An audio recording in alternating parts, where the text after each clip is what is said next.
Hello and welcome to Of Dice and Destiny.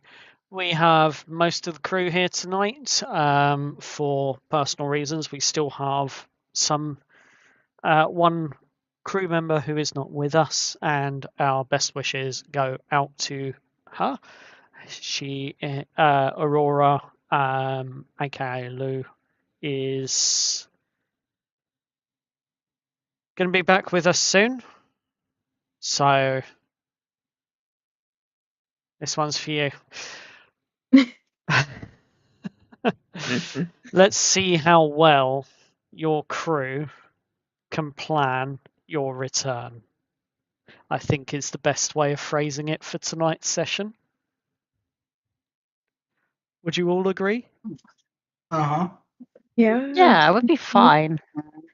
Nothing wrong's gonna happen. Nothing wrong.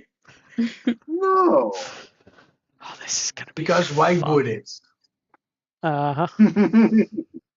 So, with that, I do have one announcement.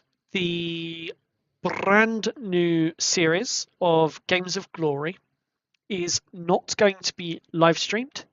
It is going to be recorded and then uploaded to YouTube.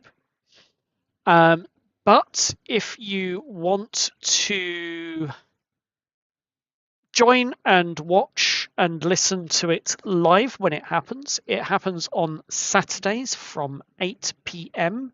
starting next week. We have two players in this crew that's going to be joining, I believe. One being our Omega and the other being Wesley. Yep. Yep. We're actually on a team as well. And they are one team. So it's... didn't we change that because of things? Yes, it's going to be teams of 2 now rather than teams of 4. But that's so that we can go through the games a bit quicker, so that we can get better pacing, and so that we can have more players challenge the champions over time as well. So keep your ears and eyes open for that on our YouTube. But if you do want to come and listen and watch live, it will be held on the D&D live stage in our Discord, which is the D&D Void.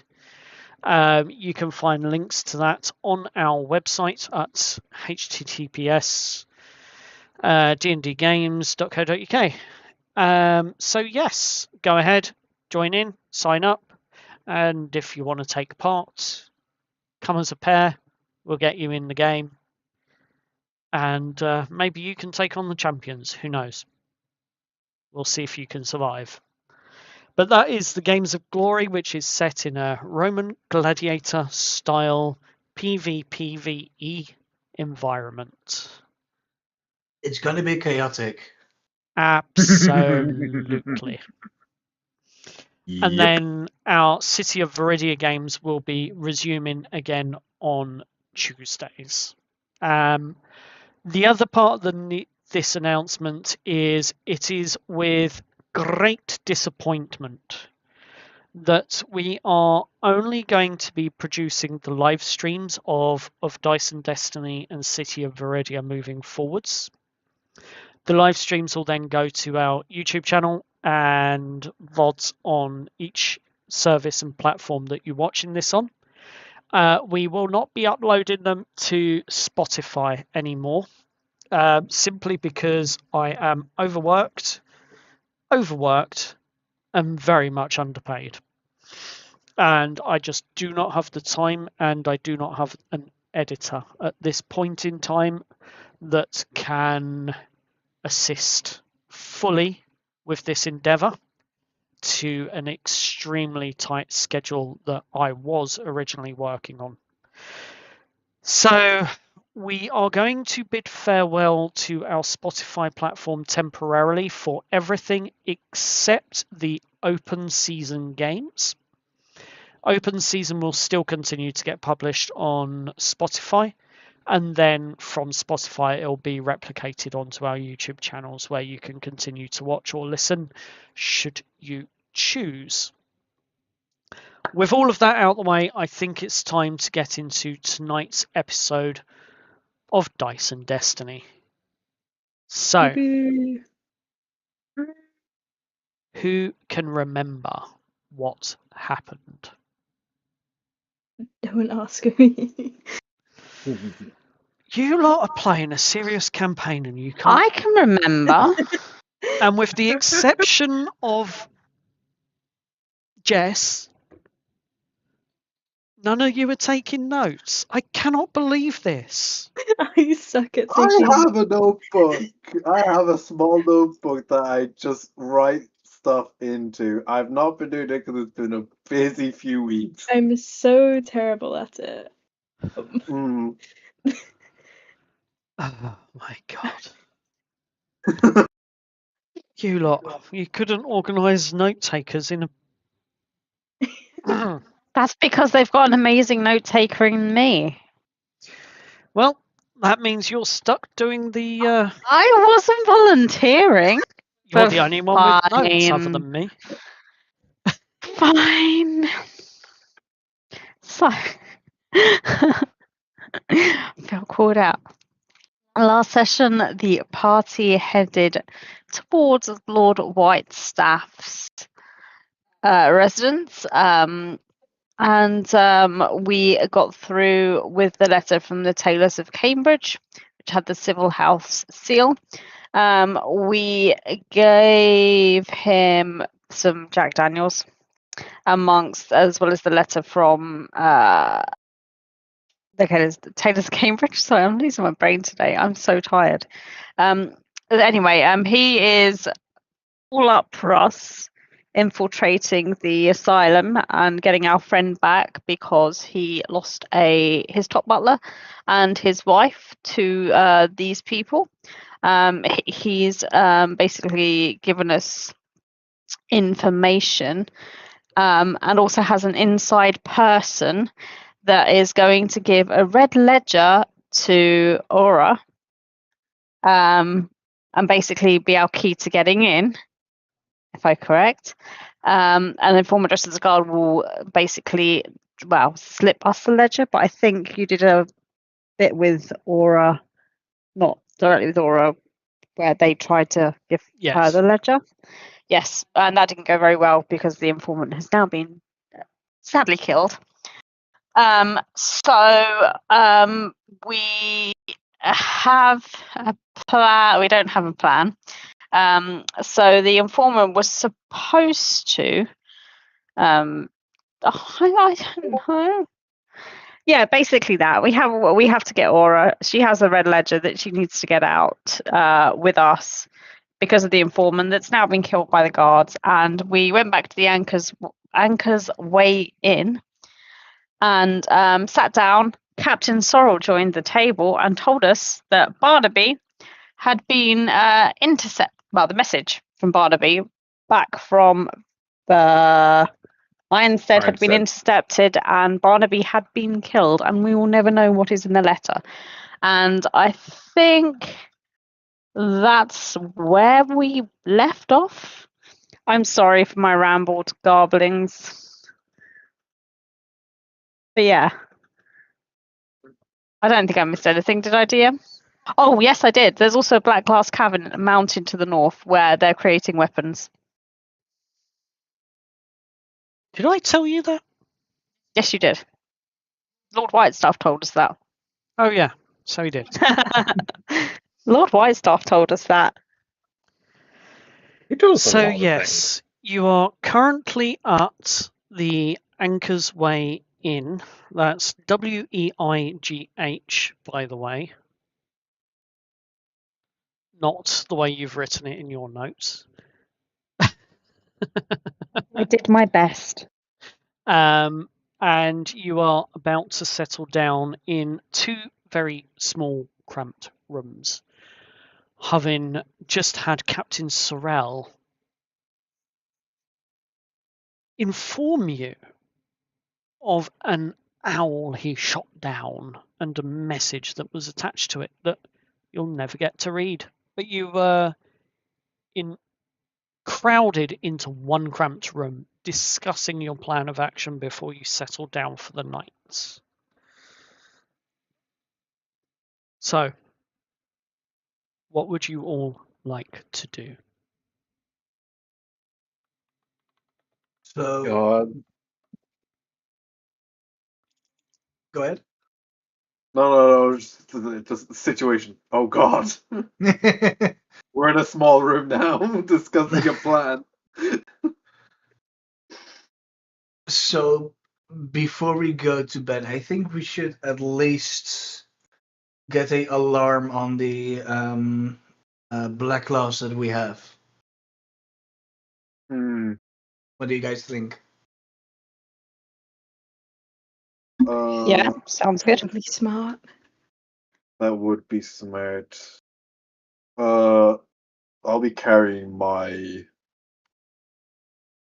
black glass on me anyways. I think Jamie had the black gloves, if I remember. Jamie? Yeah, Jamie did. Who's Jamie? Who's Who's that? Jamie? Oh no, fuck. sorry. Who's Jamie? Aspen. Aspen. Wrong universe. Wrong universe, Aspen. No Yes, sleep I- sex happening. I do have the glass. Yeah. If you give it to me, I can get an alarm spell on it. Alarm spell Okey-dokey. lasts for 8 hours, correct? And let me check for you. Was it should 8 be or 8 10? hours. It's at least as long as a short rest. Or Yes. as long as a long rest even. 8 hours. Okay. 8 hours. Good to know.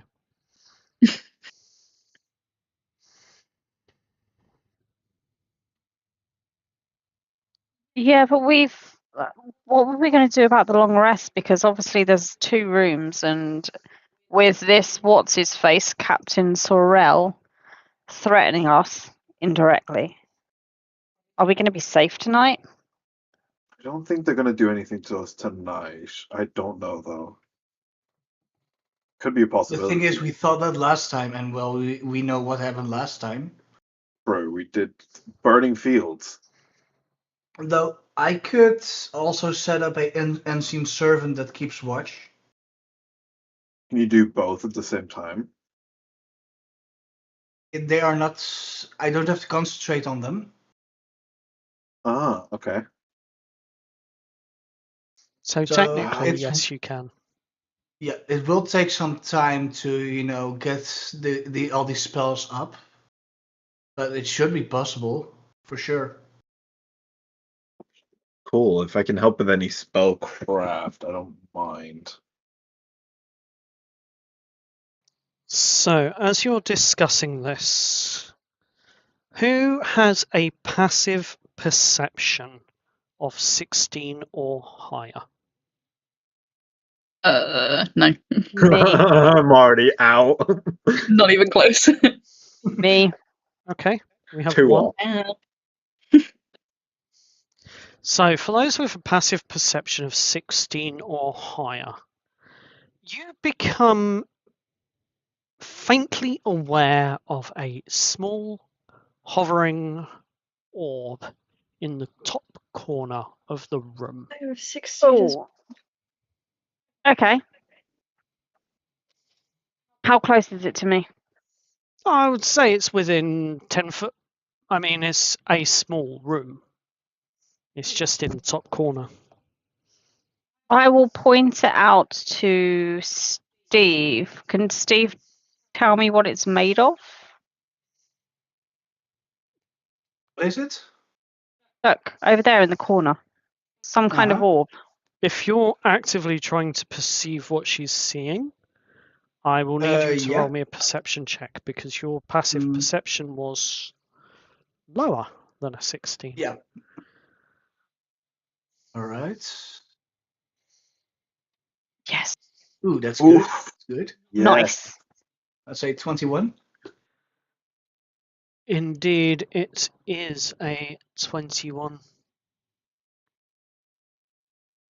Nice.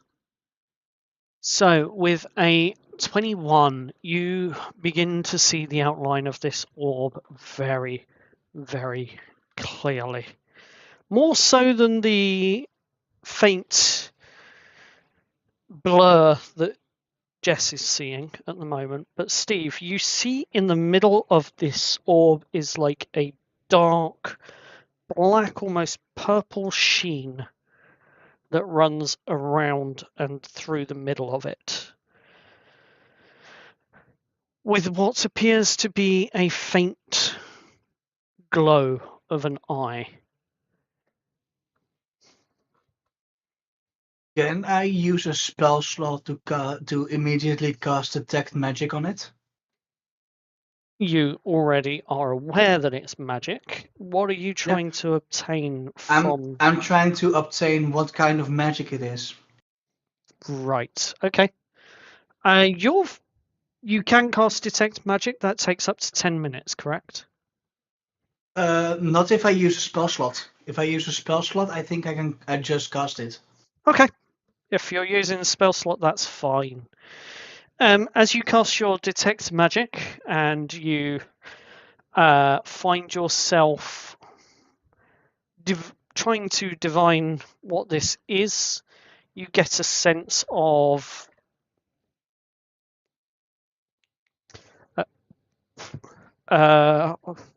what's it called? Not observation. Divination. You get a sense that it's from the school of divination. Man uses the word you divine it and then forgets the word divination. Yep. Yep. It's been one of those days. I'm going to put my hands up. So it's divination magic. Through and through. Could I use my knowledge of magic to discern what kind of spells would be used on it? In what way?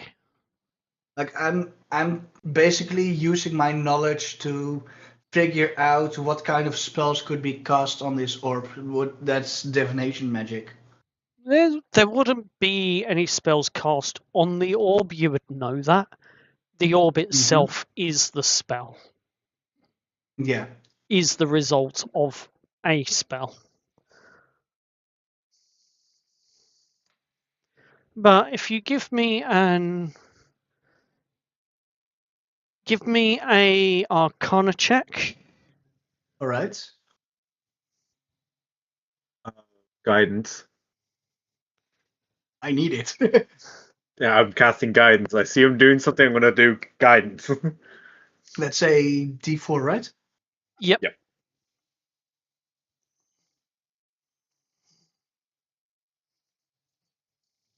Ugh. Ugh. 12.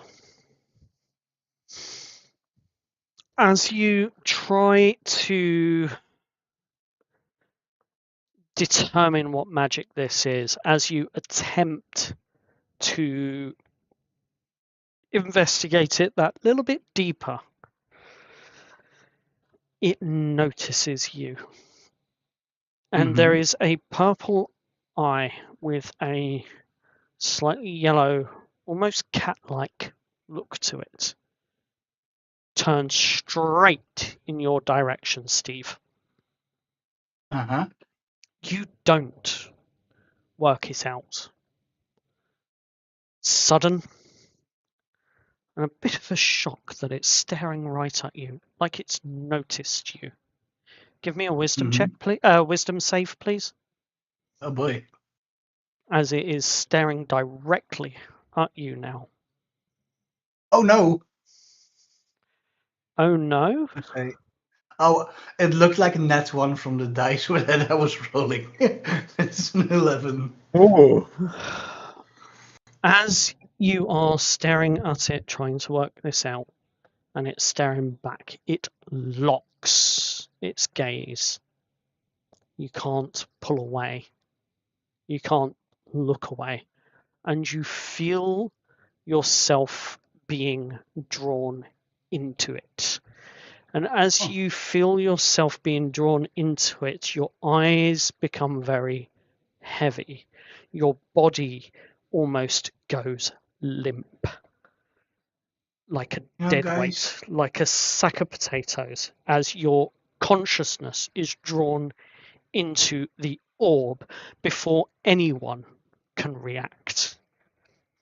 And you find yourself standing, naked as the day you were born, in a thick, black, inky like abyss, with this same eye that captured your gaze and drew you in, staring back at you as you stand there. What does this look like to the rest of us? To the rest of the Yeah. group, it looks like he's gone into a deep trance and just fallen asleep right there where he sat as he was trying to work out what this thing was. I will try and shake him to kind of wake him up and snap him out of whatever. Just a gentle shake, or I really need you to describe A rough, what you're like doing. like a, you know, like you would shake someone who was like, you know, fast asleep, and you wanted to get them awake really quickly, like, you know, so quite firm, but not to injure him. Okay. Give me a. Ooh, let's go with a athletics or straight strength. It's up to you. I think they're both +1 for you anyway. Straight strength check. Yep. Okay. You got this. You got this. It's check guidance. Oh no. Oh, What did you roll? 4. No, well, Uh-uh. it's 3 + 1, so 4 total. Yeah, it doesn't wake him. Doesn't snap him out, I'm afraid. Would you like me to give it a go, Jess? Yeah, we I wake think him up. that'll He be was just really, really funny if you do that. he was like looking at this thing in the corner of the room and just suddenly blanked out. Thing If- in I the think corner of you the can room. more whack. We'll get to that in a minute. Oh my God, where am I? Can I also try and, like, I guess, shake him out of it? Yes, Whatever. you can. If you're proficient Um, with your athletics, you can use that. Otherwise, straight strength. oh my God, I am athletics. Hell yeah. Why do I bother? Why am I here? 11. No, I don't think any of us are doing very well at the moment. Nope. As much as you shake him, unfortunately, all it seems to do is push him into a more and more into a leaned back against the wall and sunken down position, rather than actually wake him up. Well, Should guys, we- we've lost Steve. Should we punch him or? This will be Just- your This is what if I've you're been going to saying. punch him, this will be your final attempt. Just don't kill him. No.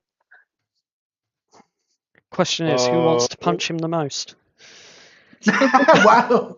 I don't want Who to won? punch Steve. I like Steve. Chris very or careful. Cecily. I'll do it. Go I on don't then, mind Chris. doing it. Oh, Or Chris doing Osiris. it. What if we both punch him with the power of friendship? You Rock, know, paper, that scissors. might work. That might work. Do you want to do no. it? If you're both going to do it at the same time, I'll let the strongest of you roll your unarmed attack roll with advantage. I have a +1 in strength, so that's I have a +4. it's probably you. Osiris, I will let you I'll roll your do it. attack with advantage. Okay. 15 and a 11. It's the 15 that strikes him, and as you strike him, roll your damage, please. Oh, my damage is just straight 5 bludgeoning. Fair enough. Steve, mark off 5 Yeah. bludgeoning hit points from your character sheet. I figured. You could have done non-lethal. It is Whack. lethal. It's non-lethal. Yeah, I'm not killing him. You're just knocking him I want him to unconscious. wake up. He's just not going to have a I'm very nice Already bruise. unconscious. Fine. I didn't hit him in the Fine. face. I hit him in the chest. Okay. It's fine. He's not dead or anything. He's not on 0 Yet. hit points. Steve, give me a Constitution saving throw, please. All right. I'm Let's say looking dirty for 20. dirty 20. No. You do not wake up. God. I was Why don't looking we- for at least a 23. Why don't we try and throw some water over him? I You have can to roll do a that nat 20 for after. that. You can do that You have to roll after. So, Steve, you are standing in this black, inky abyss with this purplish, blackish ink swirling all around you, and this eye at the far end, away from you, looking directly at you. In front of you are 2 pedestals. One has a small empty inkwell. The other has a quill.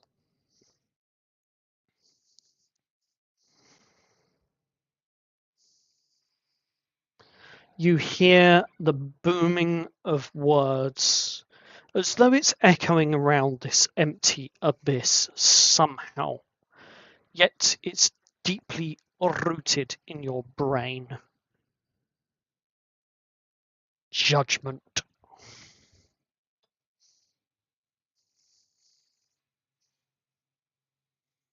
What are you doing? In this state, can I like speak or Yeah, you can speak, can I you move can around? move. Yes, you can. All right. The only difference is in this state is you have no armor, you have no clothes, naked as the You're day you were naked. born. I assume naked. no magic. You can try if you wish. I'll try the. Oh god, all my cantrips have damage now. Never mind. I'm gonna refrain from that for now. Fair All enough. right. I will walk up towards the desk that says judgment. No, the word that's echoing around the chamber is judgment. Oh, okay. Echoing in your head is the word judgment. All right. I will just speak out loud. Why am I here? Again, the word echoes around judgment. You want to judge me for what?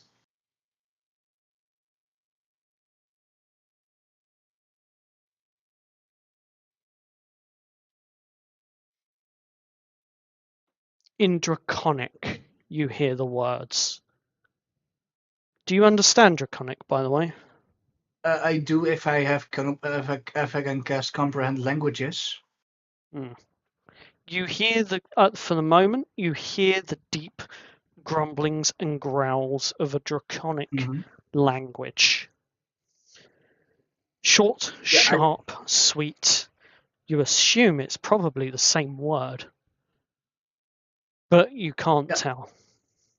I feel like as soon as this strange language is, spoken, I will cast comprehend languages and speak back in Draconic. Why am I here? You hear back. Judgment. This Judge is me the for only what? word that you are getting. Okay. And further away is like 2 persons sitting. No, 2 pedestals, one with a inkwell that is empty, and one with a quill. Alright, I will go towards the pedestal. My name Okay. is Charlie.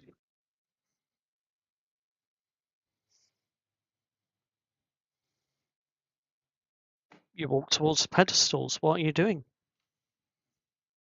On the pedestal, is there any parchment with things written in it, or? Nope. It is exactly what I have just described. There is an empty inkwell on one and a quill on the other.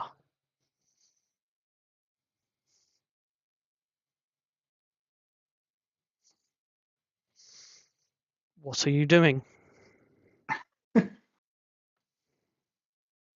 Um,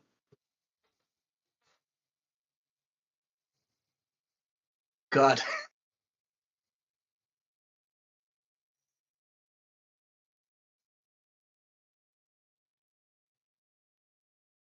I guess I will look towards the inkwell. The empty inkwell. Yeah, the empty inkwell. Okay. You look towards it, or are you going to reach out and pick it up? I'm gonna reach towards it. Okay. As you reach towards it and you pick up the empty inkwell, both pedestals fall away, leaving the empty inkwell in your hand.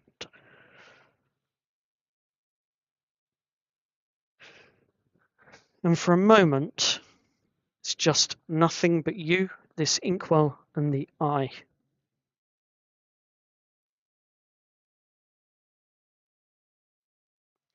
Fill! Excuse you? You just hear the word fill, Phil. as in Fill, in Draconic. Yeah. I say back in Draconic, what do you want me? Fill the inkwell? Fill. Do you want to roll me an intelligence check to see if you can work out what's going on? Yeah, I want to do an intelligence check. Roll an intelligence check for me then. Oh, come on. Oh, Oh I no. know. oh no. We're going to assume that you can't figure this one out. This No. at all. As you Bro. Unless you'd allow to silver rebarb for myself. you can certainly try if you wish. Yeah, I will silver rebarb myself then. And give Okay. myself the advantage.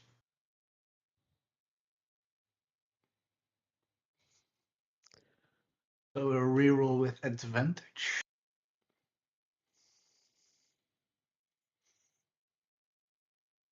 It's not much better really, is it? It's a 16. Is it though? Yes. I mean, yes, it is. You rolled a 16.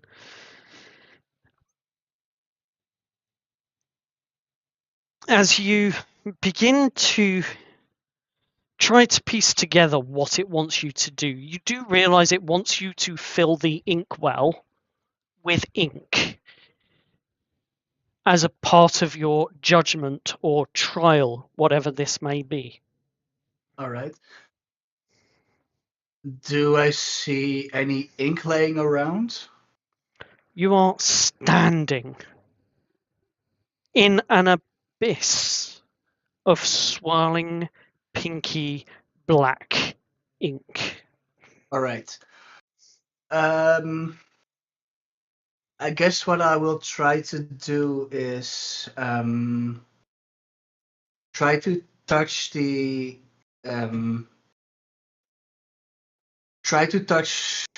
the wall, see if I can move around the ink, and I guess try to fill it that way. as you.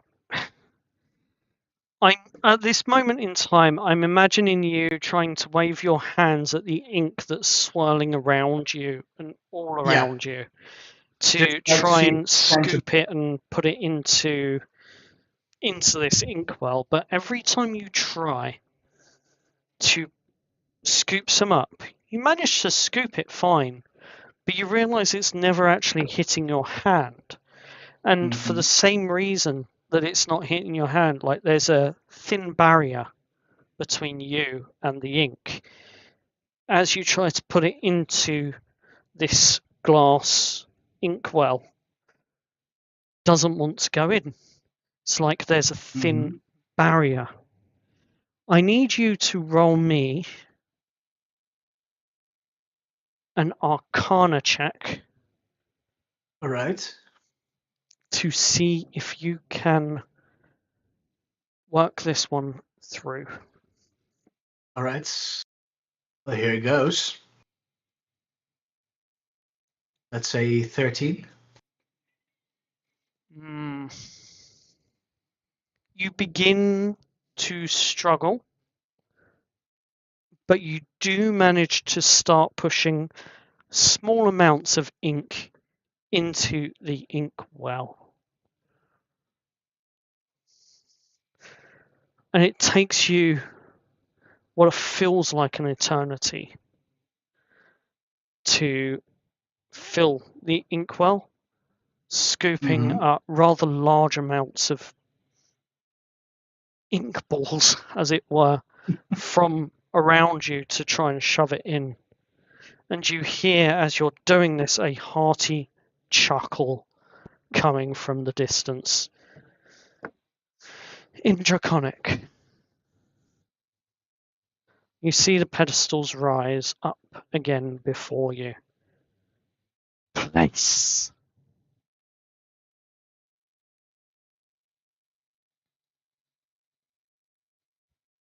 Place. I guess I will walk up to the Rosen pedestal and stand there. Okay. You walk up to the pedestal and you stand in front of it. Are you doing anything with the inkwell? Yeah, I'm just trying to keep on filling it until It's already full. Oh, it's already full. Yes, hence the reason why we've moved on to the next part. All right. I guess I will. Keep it together.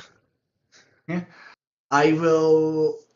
I guess I will grab a little.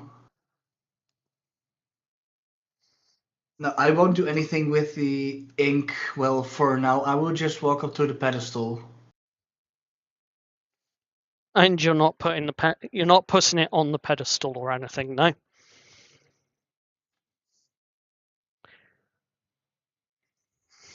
Sleep deprived is fun. No, I will. I will grab a little ink and put it on the. Okay, so long story short, you're keeping the inkwell in your hand and you're trying to scoop up another bit of ink and place it on the pedestal. Yeah. As you go to do this is your defined action. As you go to do this, you simply hear the words failure. Failure. And I want you to roll me a wisdom saving throw, please. You have a score of 22 to beat. Oof. Come on! What have you rolled? 23.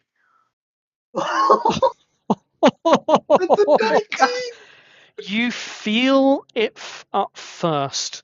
Something pressing, pushing, piercing straight through your chest. And it hurts. Oh God, does it hurt? And you drop the inkwell standing in front of that pedestal, you drop it onto the pedestal, where it was supposed to go in the first place, and the pain suddenly ceases. You will take DM's first roll of the night. Uh-oh. Uh-oh. Not too high. Hopefully. Don't jinx it. You will take 8 points of psychic damage halved. So that's All 4 right. points of psychic damage. That's only because you made your wisdom save. Barely. Whew. Barely.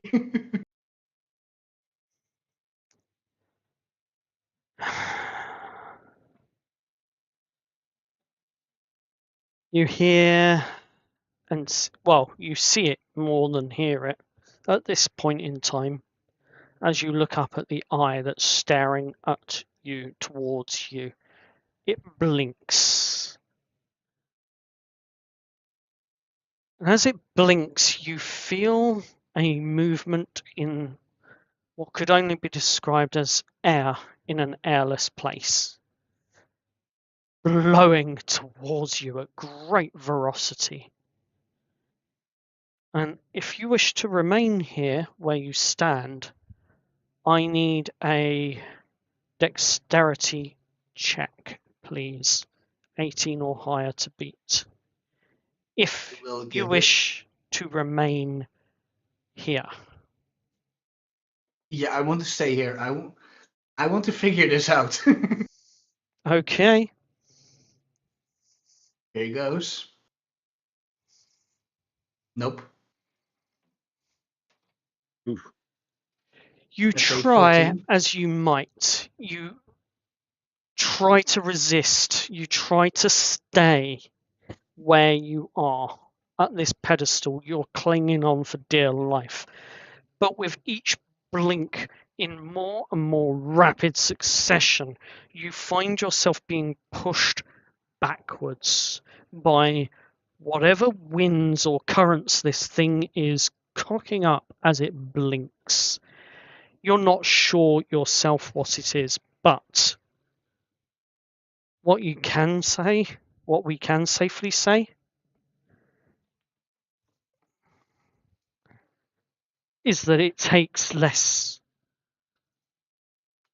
than 10 seconds before you snap back into your body in the room.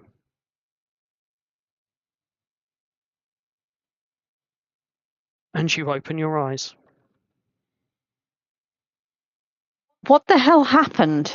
1 minute you were staring at this orb, next minute you're like asleep. Yeah, I was transported to this realm, and I was being judged for something. It was very vague. So we don't know what this thing is. No. Is it The spying only- on us? It's still Well, there.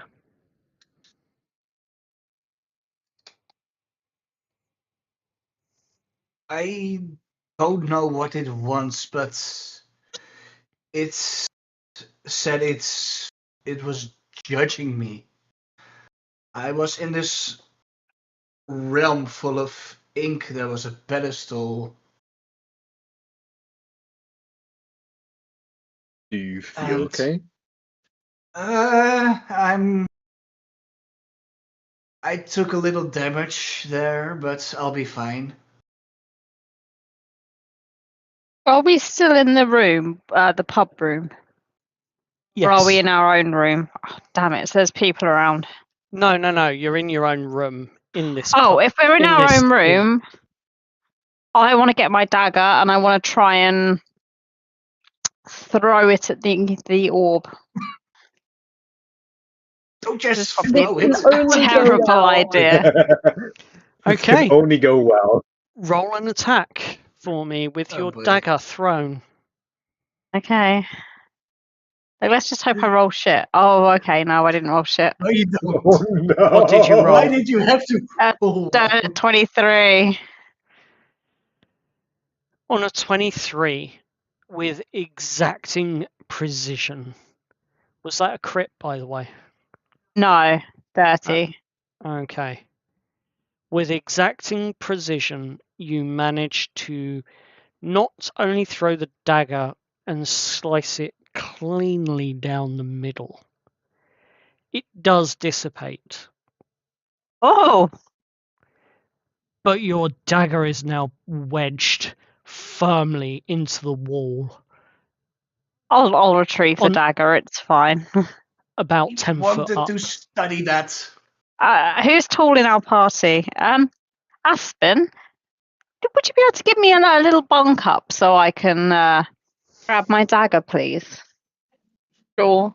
And I'll give you a boost. Thanks. Yeah, I'll allow it. I'm not going to ask I'm for it. look, I'm 5'6". It's fine. Maybe I might ask for a acrobatics check. See if you From can me, balance. From you.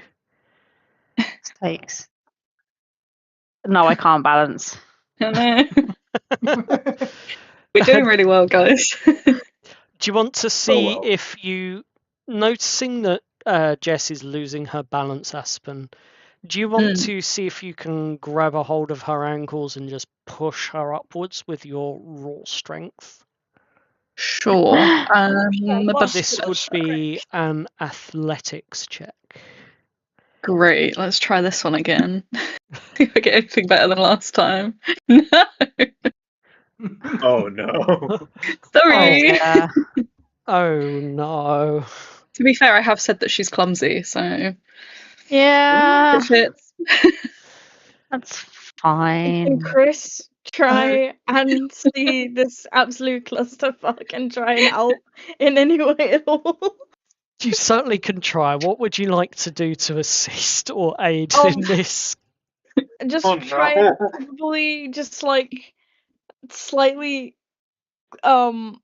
just kind of grab Jess for a split second just to kind of right herself on top of like Aspen's, however Aspen is holding her. Question DM. Okay. Can I ask Barnaby to grab the knife? Did you did do the Let us have our ritual fun. to Yeah, bring I him did back, it last. didn't you? Yes, I you did. did. You could if you wish, but first of all, let's resolve Chris's action to assist. Yeah, I was gonna say I will just. I see will this let through. you. I will let you assist on this. So, Aspen, if you want to re-roll your athletics, Ooh, this would count. This second roll will count as the advantage. probably such a bad idea. Oh No. my god! Oh, I'm actually the wow. most useless barbarian. Oh, they all end up just as a pile on the floor. Yeah, at this Wow. point, I will ask Barnaby to grab the dagger. Very well. Barnaby flies up, listening, watching, and hooting along with a little bit of laughter. Flies up, grabs the dagger out of the wall, and brings it back down to you, Steve. Whilst the three ladies here in this room are just in what appears to be a cuddle pile in the Guys, corner. Cuddling going on. guys, you do know that we have an owl in the room, right? Well, I say three girls, the two girls and the Chris. and Chris, who is gender Non-binary. non-binary. That's the word. A lovely non-binary pal. Yo. So I was just gonna get his loot, just start playing it while this is happening. He's just standing in the corner, he's just humming to himself, humming a Roll, tune. Just... roll a performance check. Oh, happily. First time I'm actually using this goddamn loot. Where's my performance? I have a 0 on performance. Guidance. I don't think guidance I is gonna think help you- you. John, I no. don't think guidance will John, help. no. 8.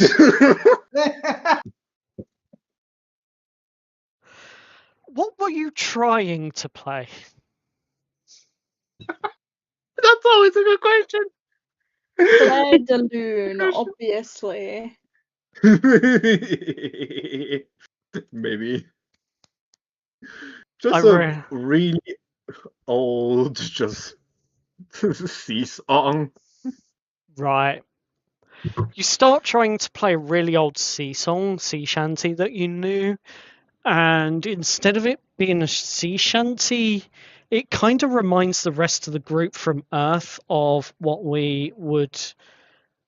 they would know as a sort of love rom-com style of music instead of a sea shanty. Wow.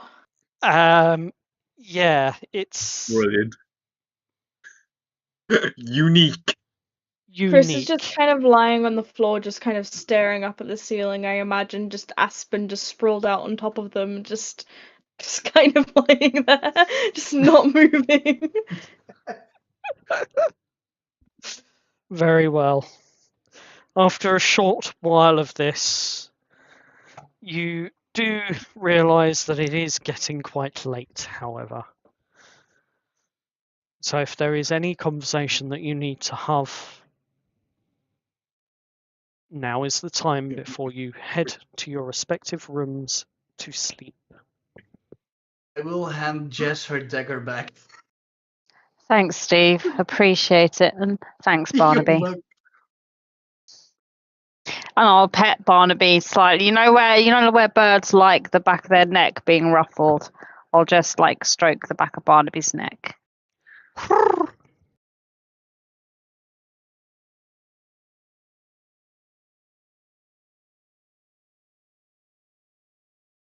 So, what's the plan for tomorrow then? Or tonight? If that thing was spying on us, I don't think we're going to be very safe. Are we going to take watches or? I will let my unseen servants keep watch.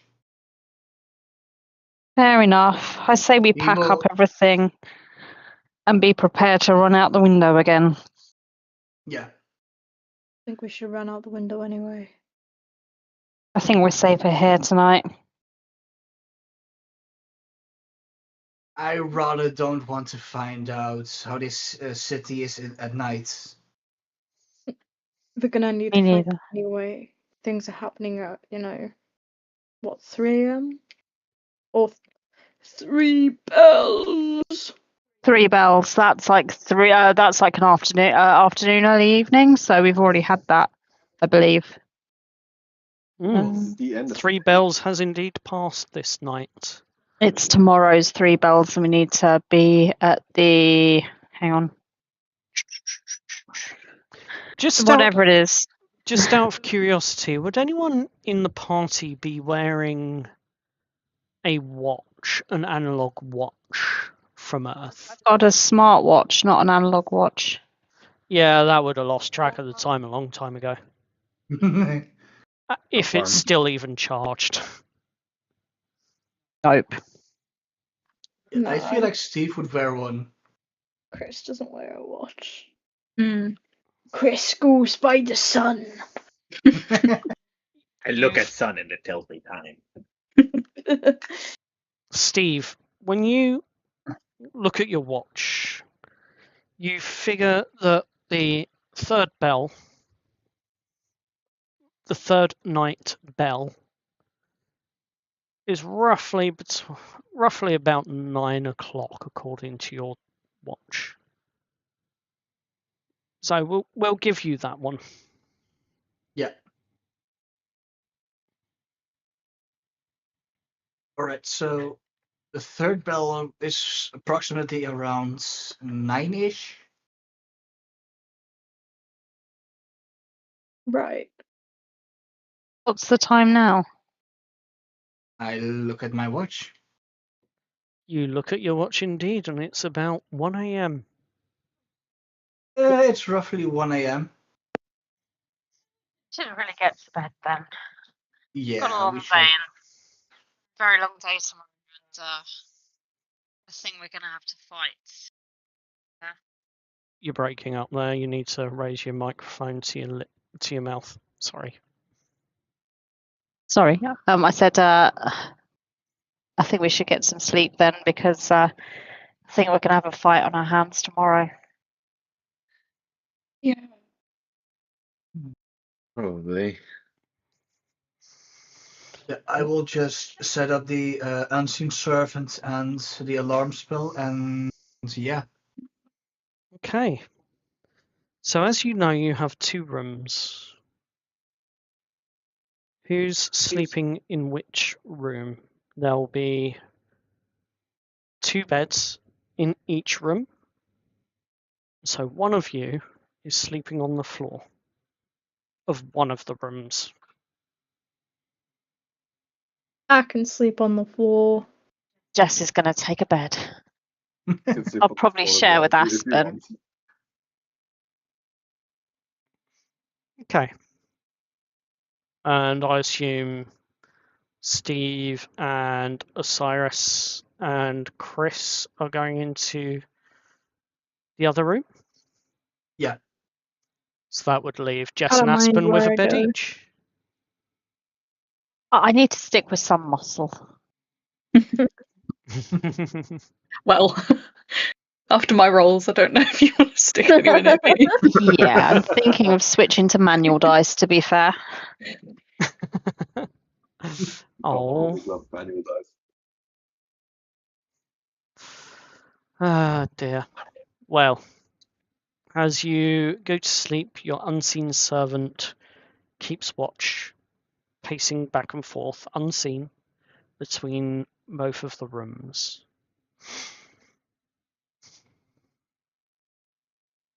Ooh, can I do something and before bed the as well?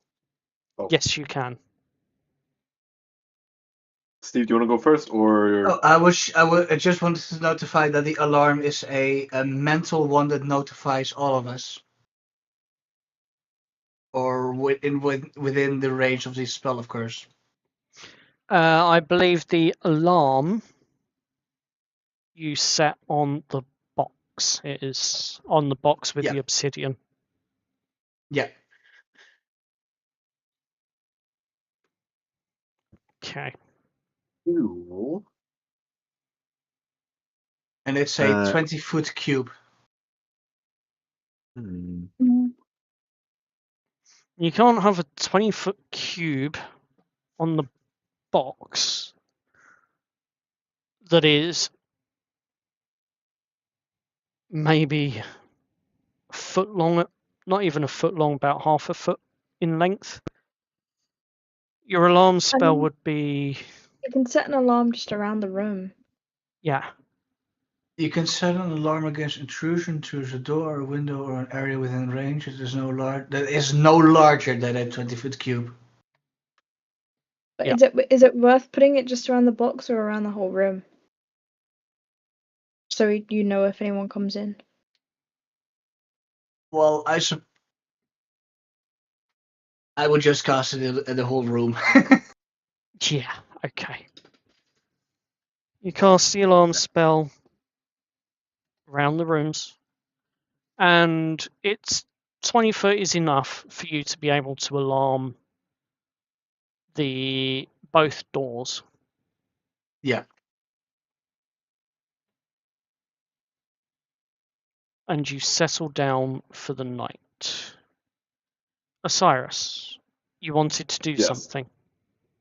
Yes, right before bed, while Chris and Steve are asleep, I would like to feed the sword. Mm-hmm. I have not done that. I'm going to feed the sword. So I will take the small bit of damage and then just regain it back from the long rest. So That's absolutely fine. And you do indeed feed the sword. You draw the blade, you slice your thumb, you give it some blood,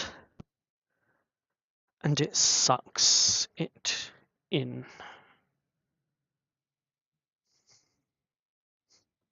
And there is a small sheen in the obsidian handle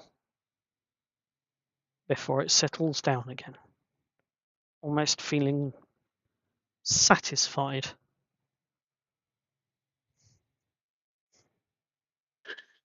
don't tell me satisfied. For now. At least it feels Great. lighter in your hand, let's put it that way. Great. And I will go to sleep. Because that has now creeped me out.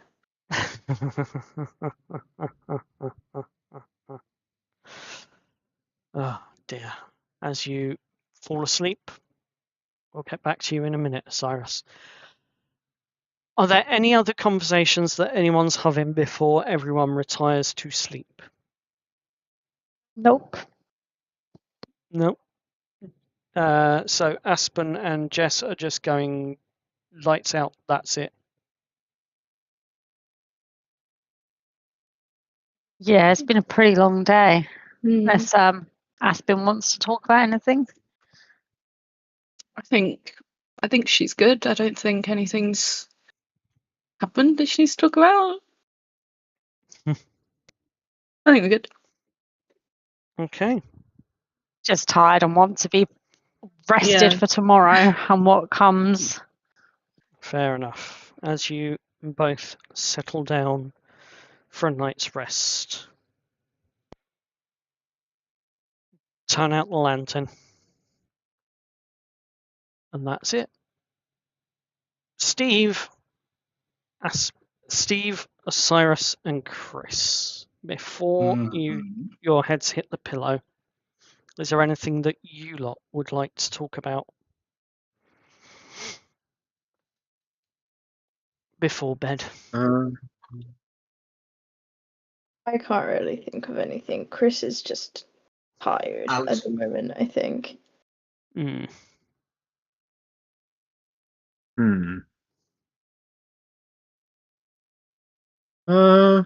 No, I'll probably just ask how is everyone doing mentally wise? You know, trying to get her friend back as soon as possible, hoping, she's not becoming a shell of her former self. Nothing to worry about, right?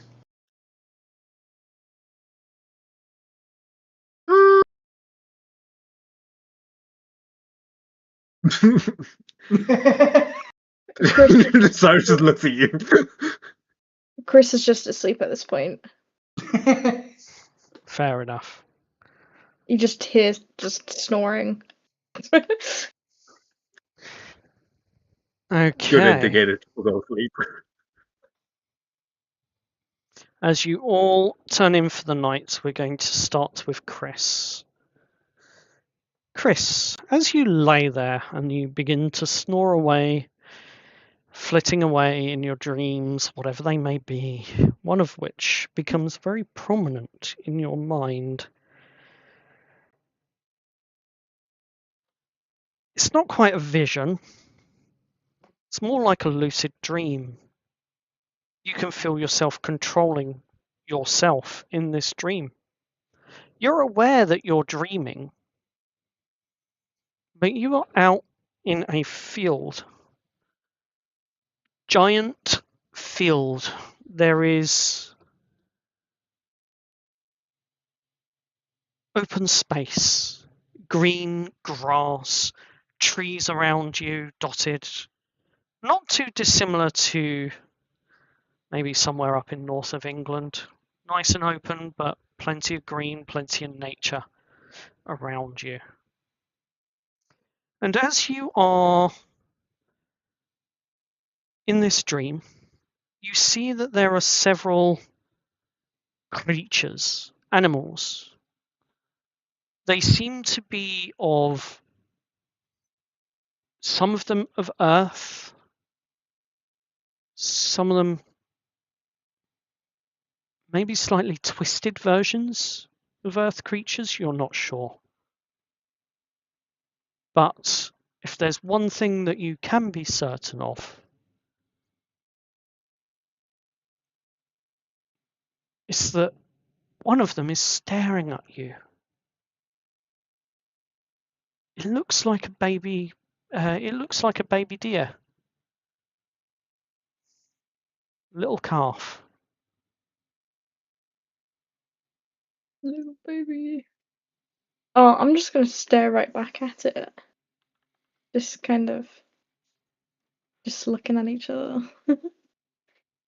Okay. As you Probably sit down. okay. As you stare at it and sit down,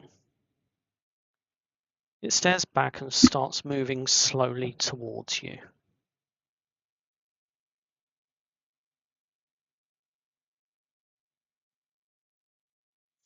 Occasionally stopping to nibble at some of the grass before it, but still moving towards you. And just as suddenly as it was daylight, it suddenly turns to moonlight. But this calf is still walking towards you, and it's about maybe 10 to 15 feet from where you sit. Are you going to do anything? I'm just gonna kind of wait there gently. I'll look around because you said there were other animals around. I'll just look around, see if there's like what looks to be an adult deer There are anywhere out. There are several. Some see. which look normal, and a couple of them look like they've been marked in some way.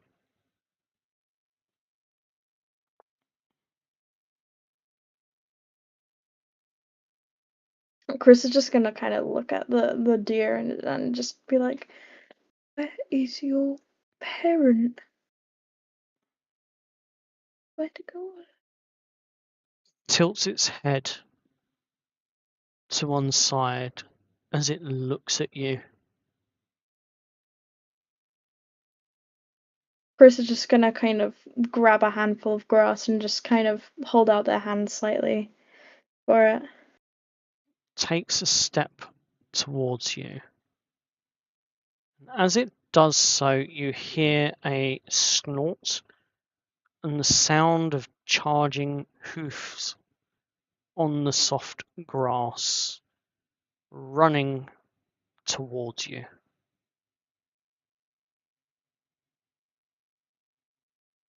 I'm just gonna slowly turn my head around. There is a marked deer charging you down. What are you doing?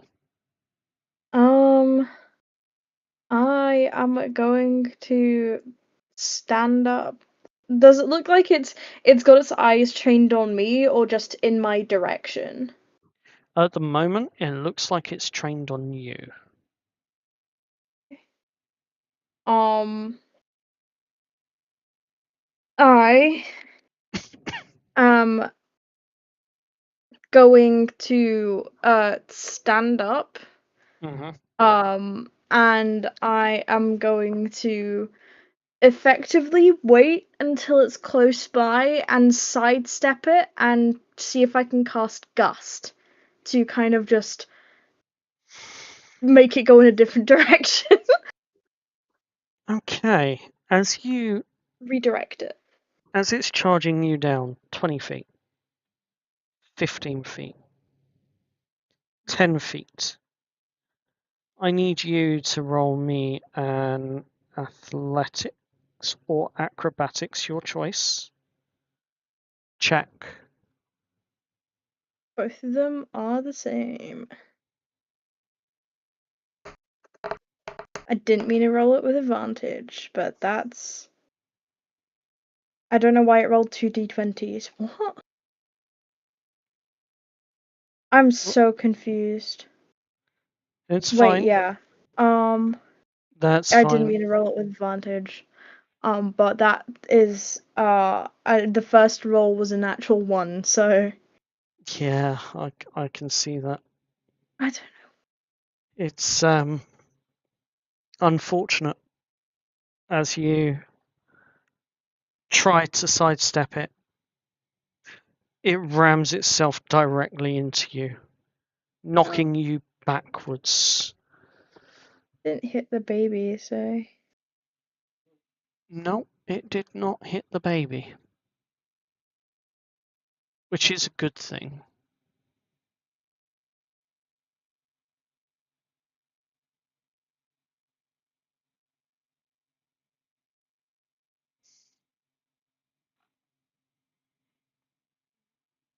Does anyone know how to sort out the advantage thing? Um, I didn't yeah, know there that. should be a setting for it somewhere. What you are fortunate enough on, even though it does knock you backwards and you lose your balance, it doesn't hurt you as such. But it does separate you from the calf before stopping maybe 20 feet away, turning and watching your next move.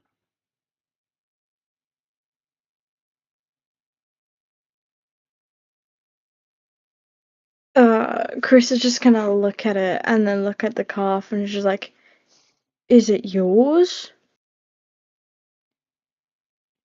Have you cast Speak with Animals yet?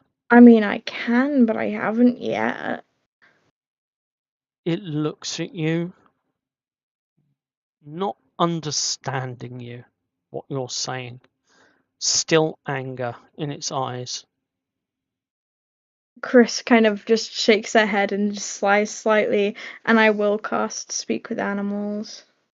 Okay. Takes a couple of seconds to ready the spell, but you cast your Speak with Animals. And it's still staring at you with anger in its eyes. Like I said, is it yours? Soon it will be. What is that supposed to mean? Mark of abandonment.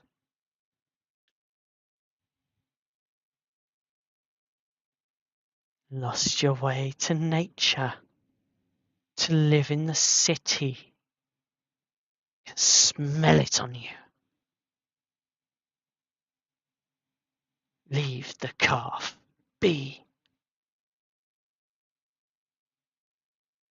What? But what? Why would I do that? You said that there's like a mark thing. If I can prevent that, then I will, because you look a little bit fucked up.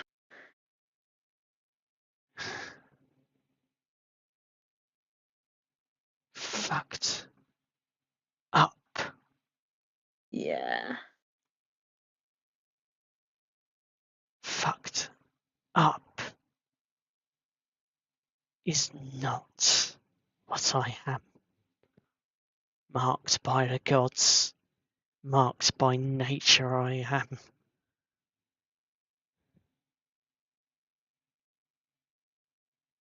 Then I As is fear. half of our family here. So I ask again, what do you want with the calf? I don't know. I've just met it, and I'm in a dream and in a field in space. I don't exactly know what's going on, and you're being really quite cryptic, so In I a don't know dream? if this is all like a metaphor or like. In a dream, you say? I don't know. And as you say, I don't know,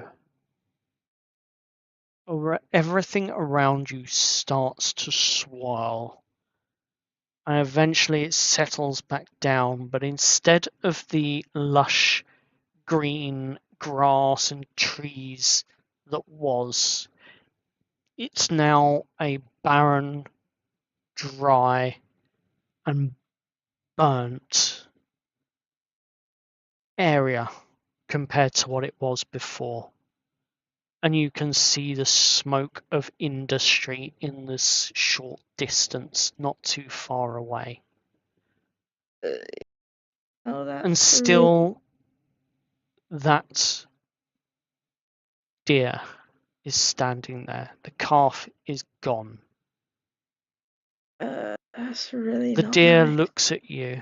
You still have the grass in your hand. Still green and fresh. Deer looks up at you. You offered that me as a calf.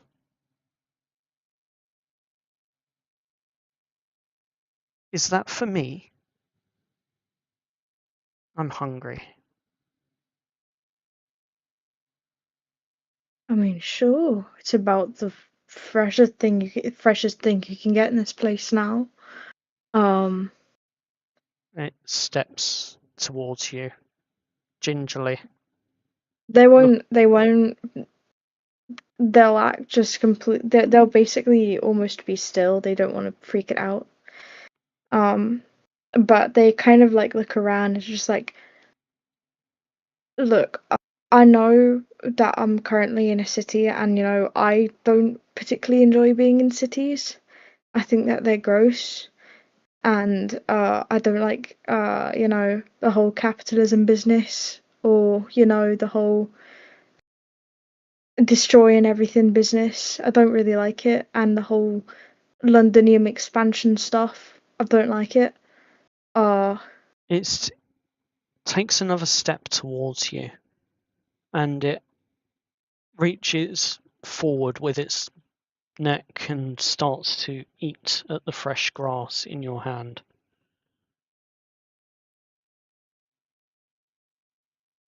You know, I'm Haven't tasted grass this fresh for so long. Where can I find more? Lead me to more, please. I'm just gonna look around and just see if there's any path away from like the kind of wasteland area. There is a path that does lead away from the industrial city that's cropped up in the backdrop instead of the forest and trees that was. And you would be assuming that there may be a river and possibly some grass on the other side of it, not in the not too far distance. Water's polluted even before it flows into city. Just you need to keep going. Just away from all of this, I guess. Imagine it's winter. If you need to survive off the bark, then survive off the bark of the trees. Just keep going until you can find something fresh. Follow the river down until it's not polluted anymore. Follow the river up. Yeah. We'll try. Little time, little energy.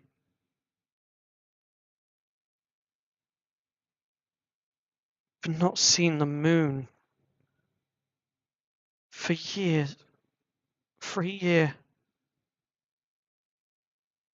No moon. Just thick clouds of black. As you look up, you notice it as well. It's not a single star, not a single light in the sky. Well, when you start to see the moon, you'll know you're going in the right direction. And it will get better soon. Can you create a moonbeam? Just I mean, for I me can. to see?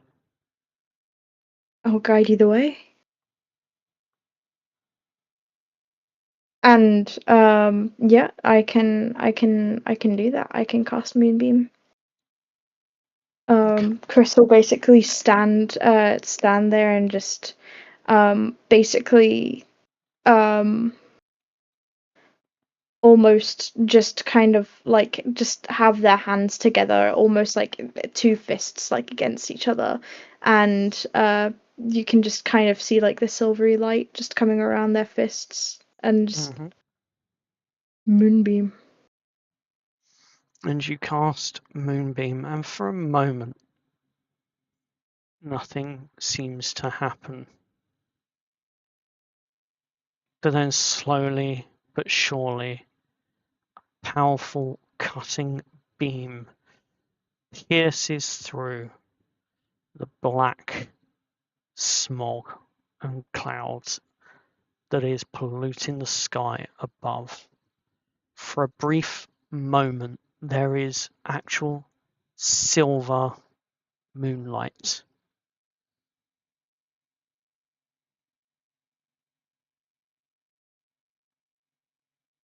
A pillar, maybe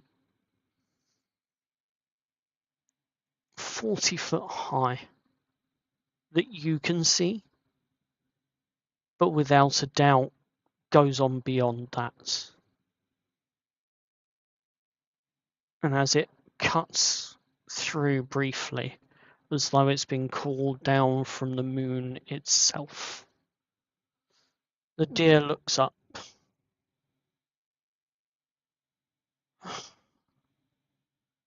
So if I see that,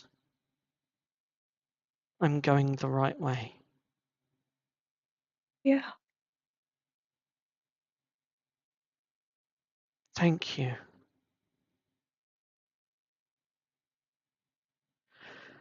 Now, I'm going to roll the dice.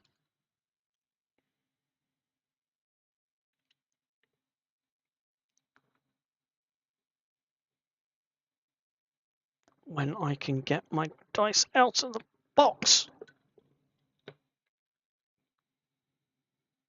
There we go. And that is a 19 that I have rolled. As the moonbeam cuts even deeper into this smog and fog to just try and separate it for a brief moment, if nothing else, but so that you can look up and see the stars, just briefly. Chris is kind of looking up at the moonbeam because they haven't cast that spell before, so they didn't really know they can. They're kind of looking at it and they're just kind of like, wow, that's cool. But as you're looking up at it, you spot something. That's odd. You've not seen that for a while.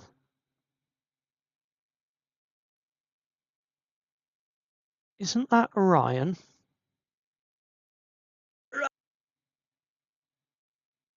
And just as suddenly as you recognize the constellation,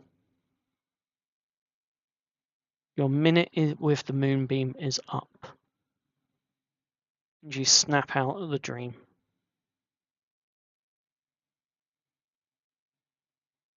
But as you wake up, briefly, and look down at your hands, they seem to have a silver sheen around them.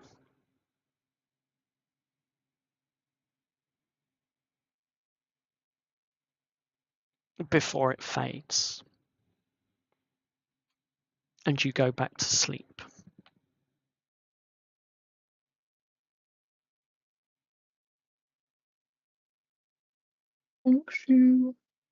Osiris, Oh no.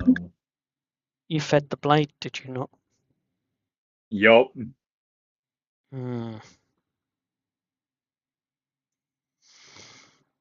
As you lay there asleep, there is familiar weight in your hand in your dreams. You open your eyes and you see there the blade that you are wielding.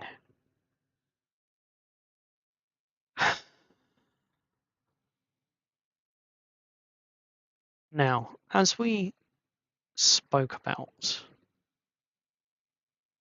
whilst you are wielding this blade,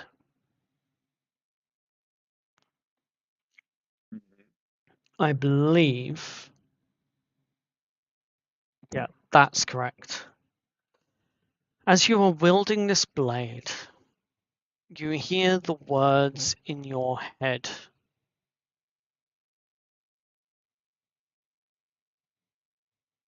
Feed me.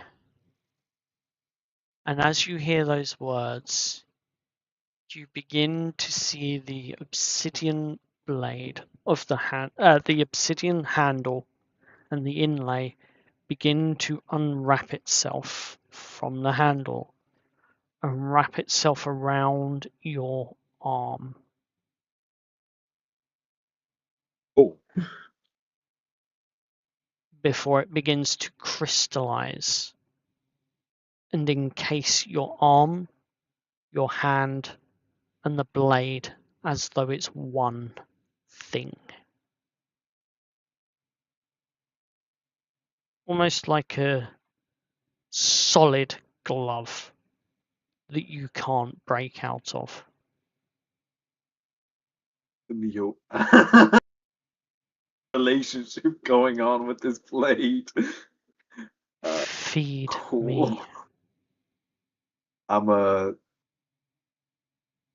do what I normally do with these dreams, and I'ma feed the blade.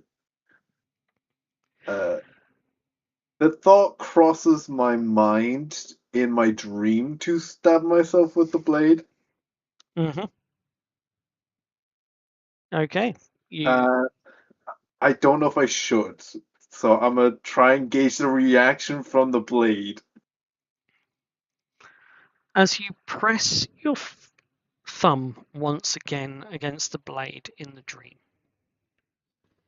it almost feels like it lightens itself up off of your arm.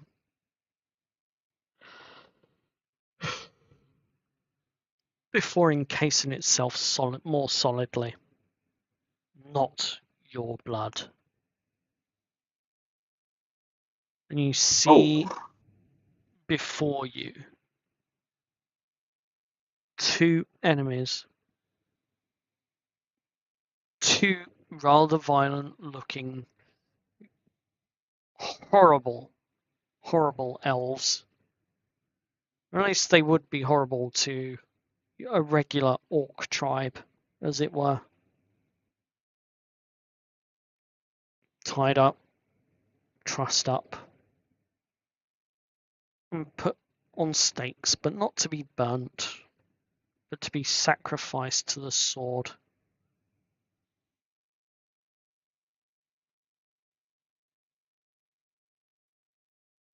What are you doing? He will approach the closest one. Mm-hmm. Look them in the eyes and try and remember the face that he sees. You look at their face. Soft, but bruised. Looks young, but elves are deceiving in that regard, and you know it. Probably about 150 to 200 years old, this one. Definitely a warrior.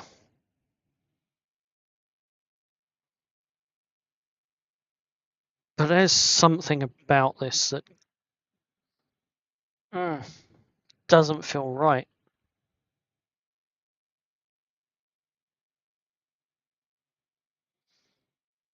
It'd be easy to feed the blade this way.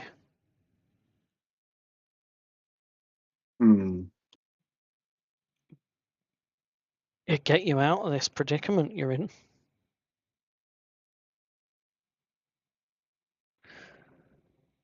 Oh. I'm trying to sense for any trickery now, because it feels like it's just giving me this on the platter, telling me to feed it. It's a dream. Like this dream. He will untie the first warrior. As you untie the first warrior, looks around,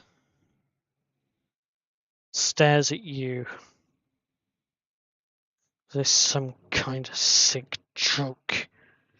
Just kill me and get it done. Just give me mercy from this cruelty and treatment of your kind.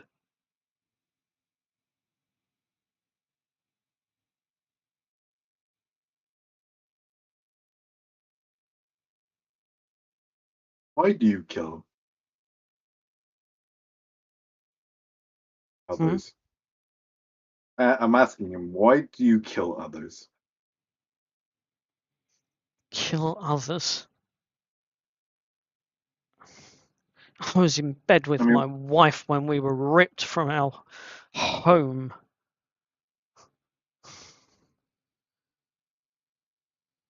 Watched So my you've wife done get nothing taken wrong. away. I was taken away. And now here we are, trussed up with no hope. Just give me mercy before you torture me more.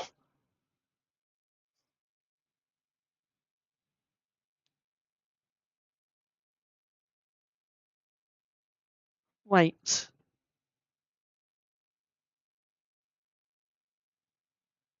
You want me to fight you, don't you? You want this to be fair. You don't want to just take a life for no reason. Give me a sword then. There are a lot of conflicting feelings going on here. There are a lot. This dude just chilling with his wife before and is now trapped in this predicament. It happens amongst some orc tribes. The more feral and wild orc tribes tend to go on raids every now and then when they get a bit too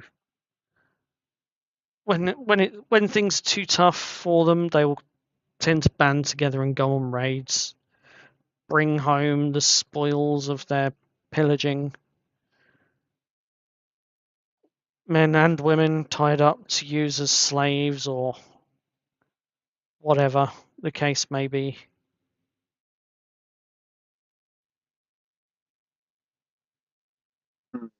You know these things happen in tribes like this.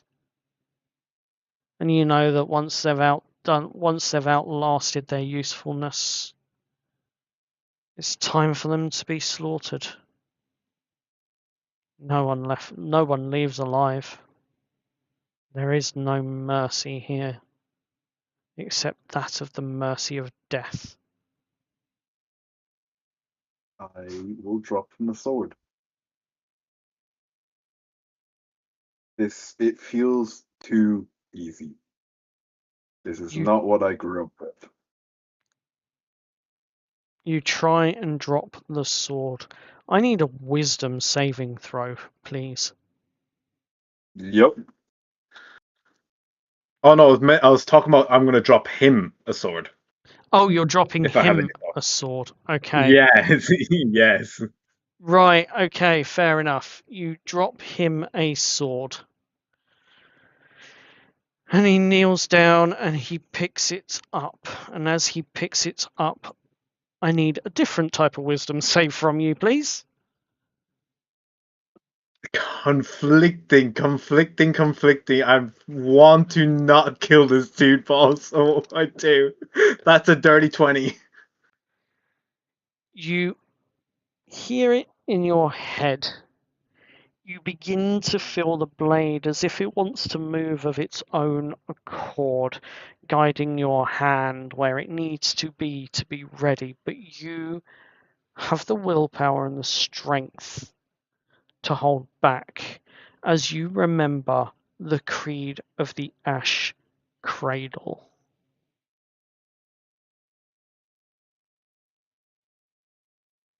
Strength is mercy because weakness is death.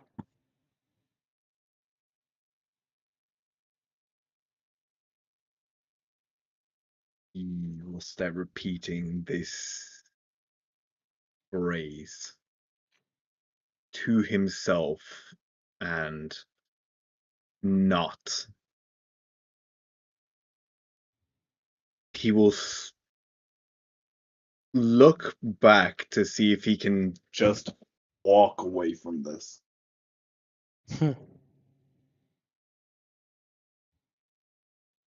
As you look back, the elf stands up with the sword in his hand, and he holds it there, slightly unsteady. But he's pointing it straight at you. You can see around you walls have closed up. Wooden walls with spikes on the top, a gate that's been closed, and seating arrangements at the top of this crude fortification where people are standing there watching. Not people, orcs. Wild orcs. You don't really know who any of them are. But you know this is a feral tribe that's normally out in the wild somewhere that can be found roaming, hunting, and occasionally, when they're desperate, raiding villages. And these two poor elves in front of you. One now holding a sword. And it's almost laughable, but he is trying to run towards you with it straight at you. Straight at your chest. And as he does so, does 14 hit your armor class? nope. He misses.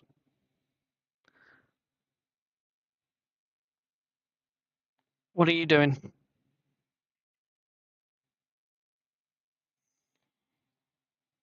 He is going to. It feels too familiar. This is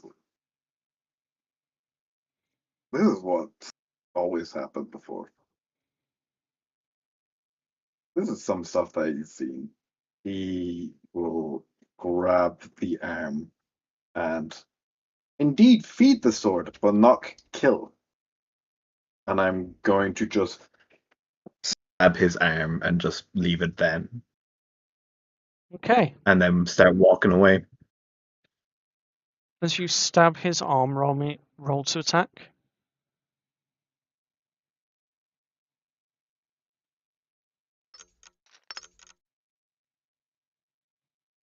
12 hits. 12. 12 hits. Roll for damage, please. This is going to be non-lethal. That is just oh god, well. Doesn't quite kill him. It does take him down to his knees, though. He is literally on his last breath, but he's still awake, still alive. Barely.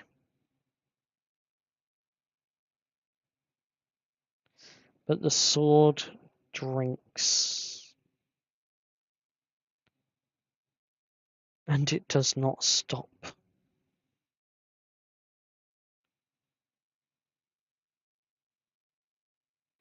Your thrust didn't kill it.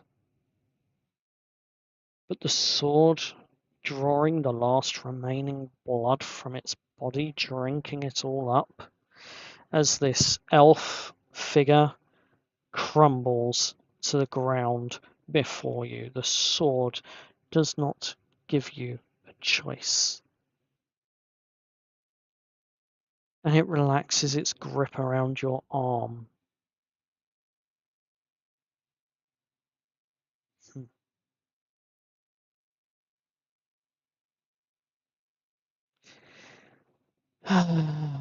'And you hear the sound of a metallic sigh.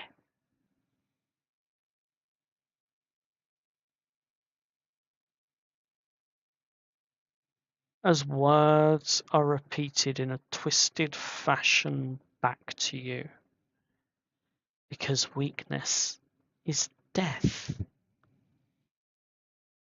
Ringing in your head as you wake up.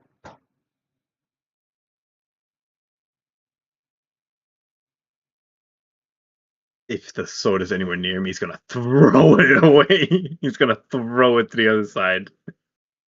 Hmm. He does not want that thing anywhere near him. It's going to be a wisdom check to try and break that attunement.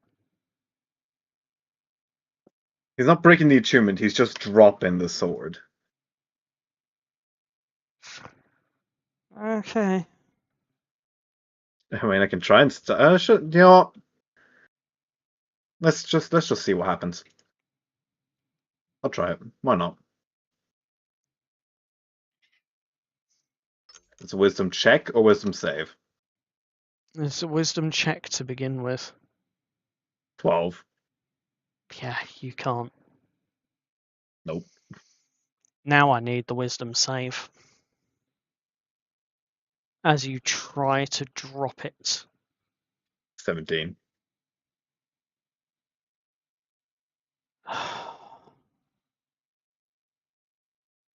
Still, it pangs you slightly, somewhat. But you do manage to drop it. If only in the knowledge that you're going to pick it back up in the morning. So you don't drop it too far. This sword is so far.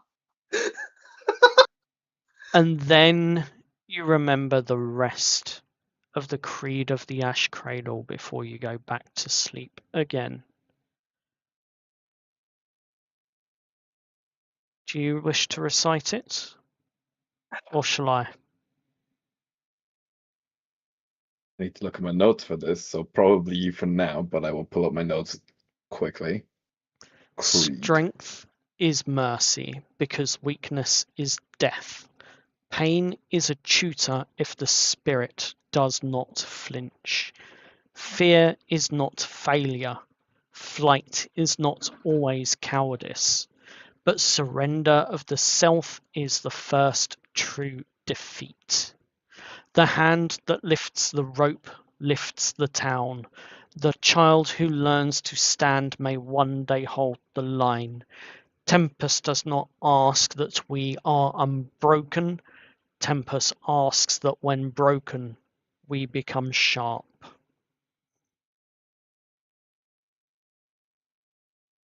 And with these words in your head, reciting them, and remembering what they mean, you take one last glance at the blade before going back to sleep.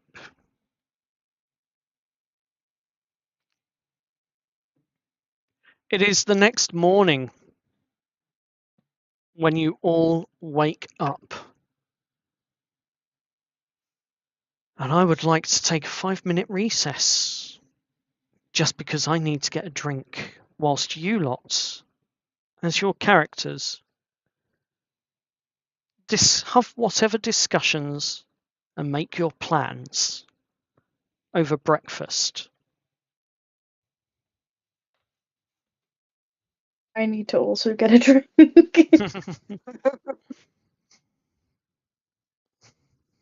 Guys, this sword's so bad. This is the day then. This is the day. Indeed. What's the plan of action? Do we have a plan? Do we go in all guns blazing? I'd suggest not going in guns blazing. We're gonna get ourselves killed if we do that. That was a figure of speech, but Oh, well, we have an informant.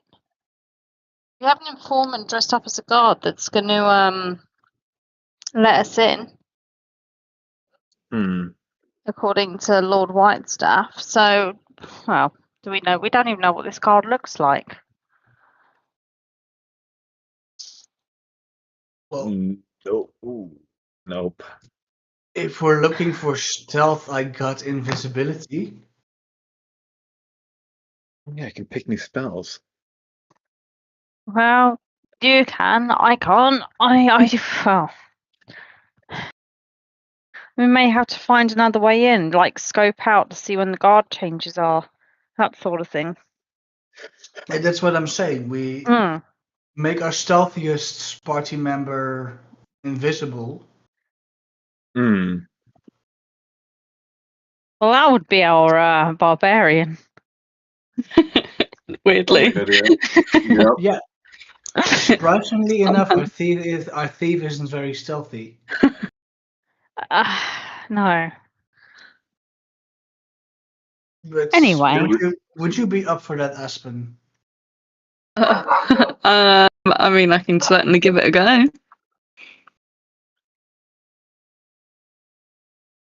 That's the most we can ask you. We can help in most ways possible, but I can also give you another enhancement that gets you advantage on dexterity, or like you get an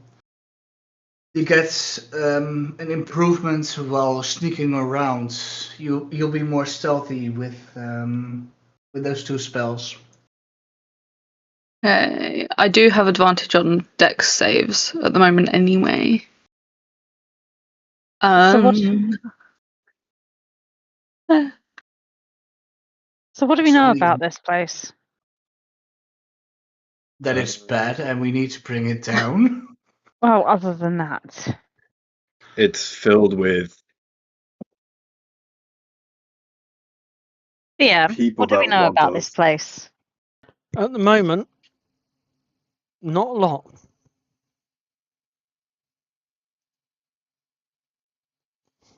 Helpful. Well, I guess we need to find a way in. Find the building, see if there's any entrances that, are unguarded. Sneak in, find our informant, find Aura, and get out.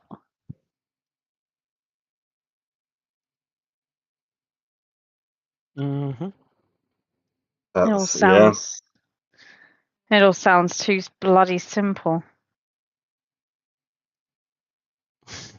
I still want to take this place down, though.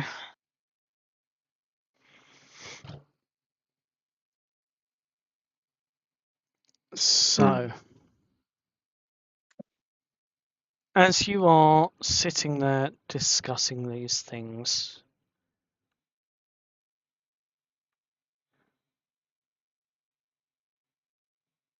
and enjoying what breakfast may be, as the rest of you, as you sit around in early this fine morning, you notice that there is on the tables opposite you, a few additional people sitting there, not really eating any breakfast, but occasionally glancing over and watching you. And you notice the cloaks. Don't tell me.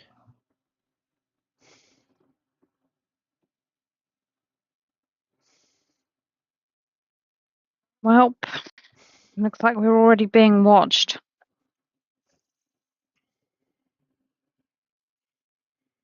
Could And say then that again. about 10 minutes into your breakfast, after noticing this, whilst you're having very hushed, unheard discussions, another grey-cloaked figure with what can only be described as a black glass-writ symbol on his shoulder decides to come running into the tavern. You're all going to have to get back to St. SBA now. You're going to have to get back to St. Barrow's Annex. Everyone's being called back. They're doing an audit and an inspection. Everyone's got to get back now. like 10 minutes ago. And then he turns and runs out the building. You see the other watchers looking up, looking at each other, looking at you. And they slowly stand up and head out of the inn, leaving only you lot at the table.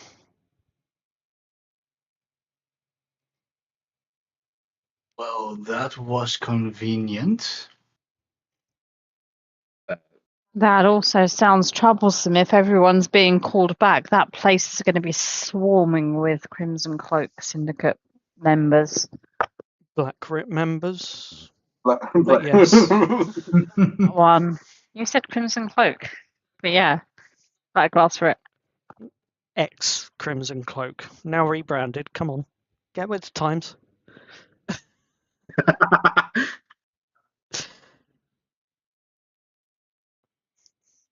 Well, hear me out. If they're going towards they have a meeting, I assume, or something like that. Hmm. This could be our best way to just sneak in. They're going to be too busy to watch us. Then we disguise ourselves as Black Glass for it and sneak in with the rest of them. Chris That- nods and is just like, was that not the plan anyway? This was literally like the planned distraction. Where are we going to get the cloaks from? We could just sneak in. Knock 2 people out, or a few people out to get Yeah. Ben. Sounds could good put- to me. I could potentially blend in with the crowd of the Black Ritz, and If we find a back entrance, we could just sneak in. I can make sure that we're stealthy enough. Maybe. Yeah, I can cast a spell. Like, remember the spell I used at the manor? I can do that for free once a day. Like, it doesn't cost any material components.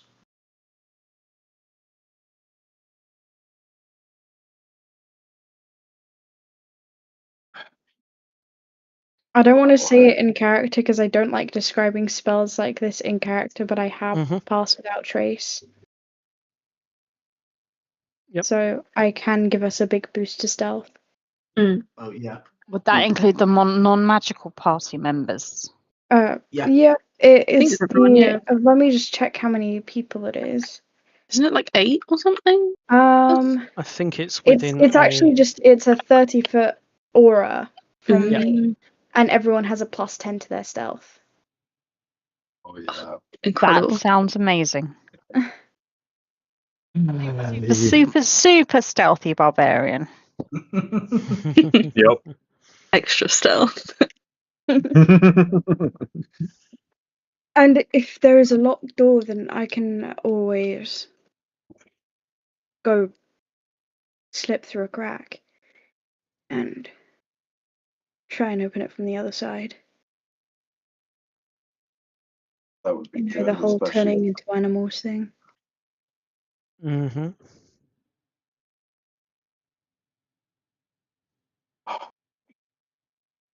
Okay. We'll probably need to do this quick since they're Yeah. heading to the meeting now. What's the point? Yeah. We now have a plan. The best plan that we've got, so we might as well. Yeah. It's the only plan we've got. Exactly. It's a good plan. It's a very good plan. It's a good plan. It's a good plan. Well, let's talk less about how good of a plan this is and maybe get moving. Actually do the plan. Yeah, no, let's actually go. Let's go. Alright, just stand there. Let's go. Okay. As you finish up We your all have our breakfast, disguises anyway. as you finish up your breakfast and get yourselves ready, I'm just going to make a couple of quick adjustments to this map that I am going to bring up. I want this as a black rectangle, and I need to do things. No, I want it filled. You filled. Let's see. Yes, that works. What? I want it filled. You want it what? I want it filled, darn it. Oh, No comment. sounds about right.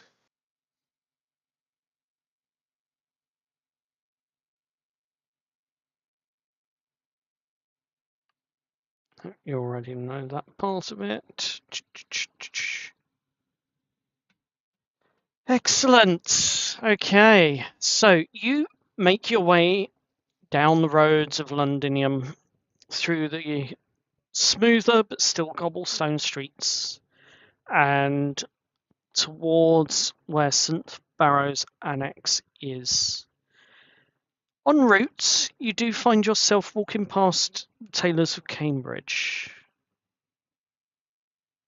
where, if you wish, you can go and collect Milo.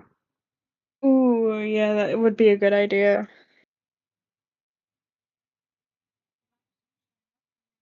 Yeah, I also say we bring Barnaby. You bring Barnaby anyway. You can just summon him whenever you want.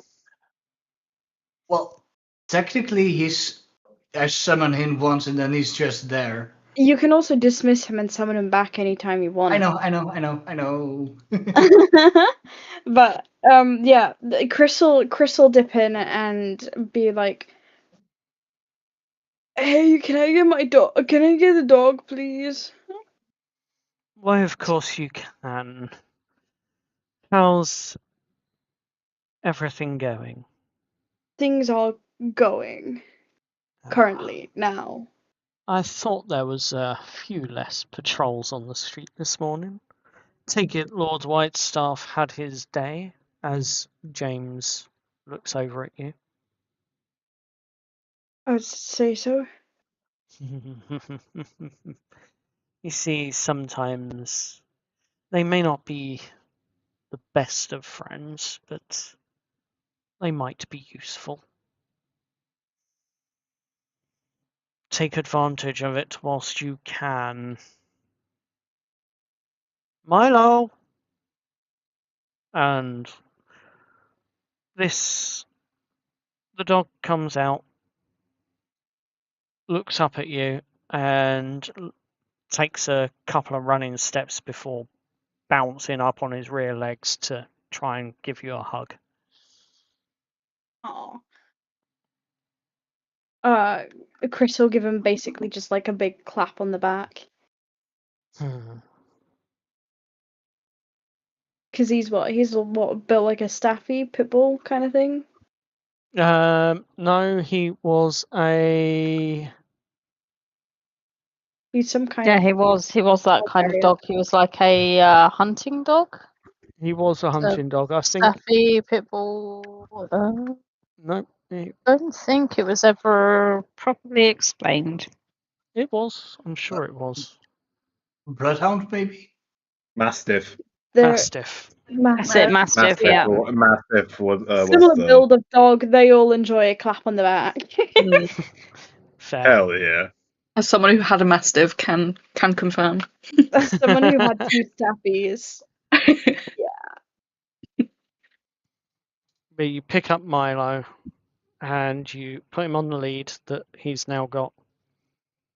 Thanks, courtesy of Victoria. Very cool. And a cute little harness. Or whatever. Yes, it's more like a sharp leather collar. Yeah. Shall we say, that he has.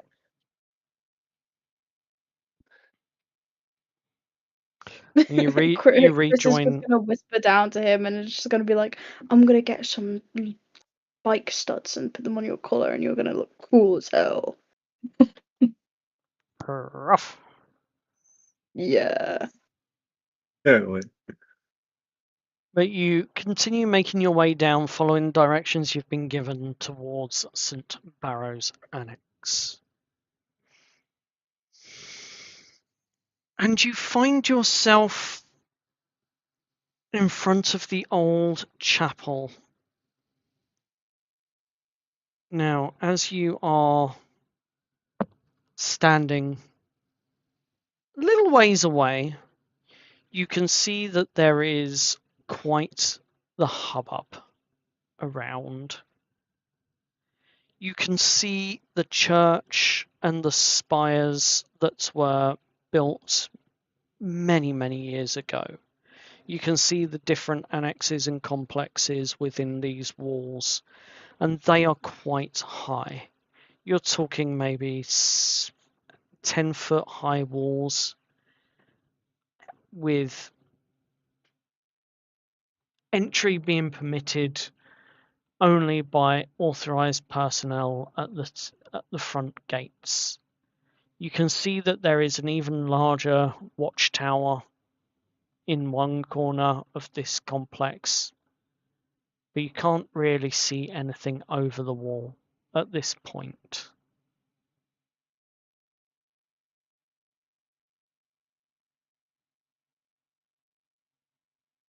Where would you like to start in your discovery of this Ooh. compound, or this of St. Barrow's Annex?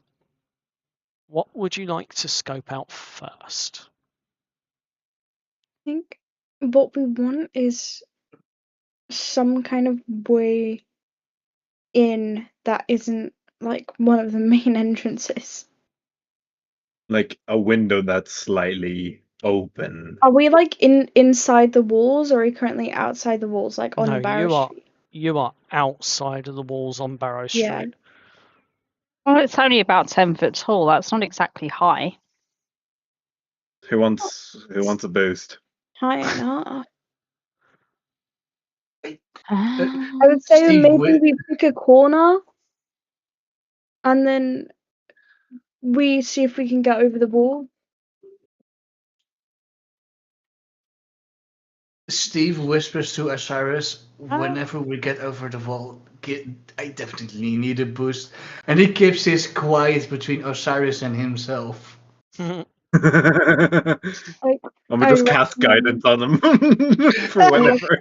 like, I'd recommend maybe like this corner here. Hmm. Okay. Because obviously I don't know what that building is, but it's, I don't know. Well, I know you don't know. Like you know what it is, but again, I would recommend at least we can peek over the wall and see where crowds are kind of gathered and gauge further information. Mm. we're going to need to avoid that corner watchtower, though. Yeah. There are two of them, you notice. Two. Yeah. The corner watchtowers. Perhaps we should go to the opposite corner where there is no watchtower. Fair enough. Or potentially if we walked around the whole the perimeter. You haven't yet. You're still on Barrow Street. Perhaps we should walk around the perimeter first to see if there's any other entrances that we haven't thought about around the back, or Isn't, Hmm. breaks in the wall, or kind of quieter areas. isn't that gonna be very suspicious? Like Not just a group really. of I people mean, scoping out the place?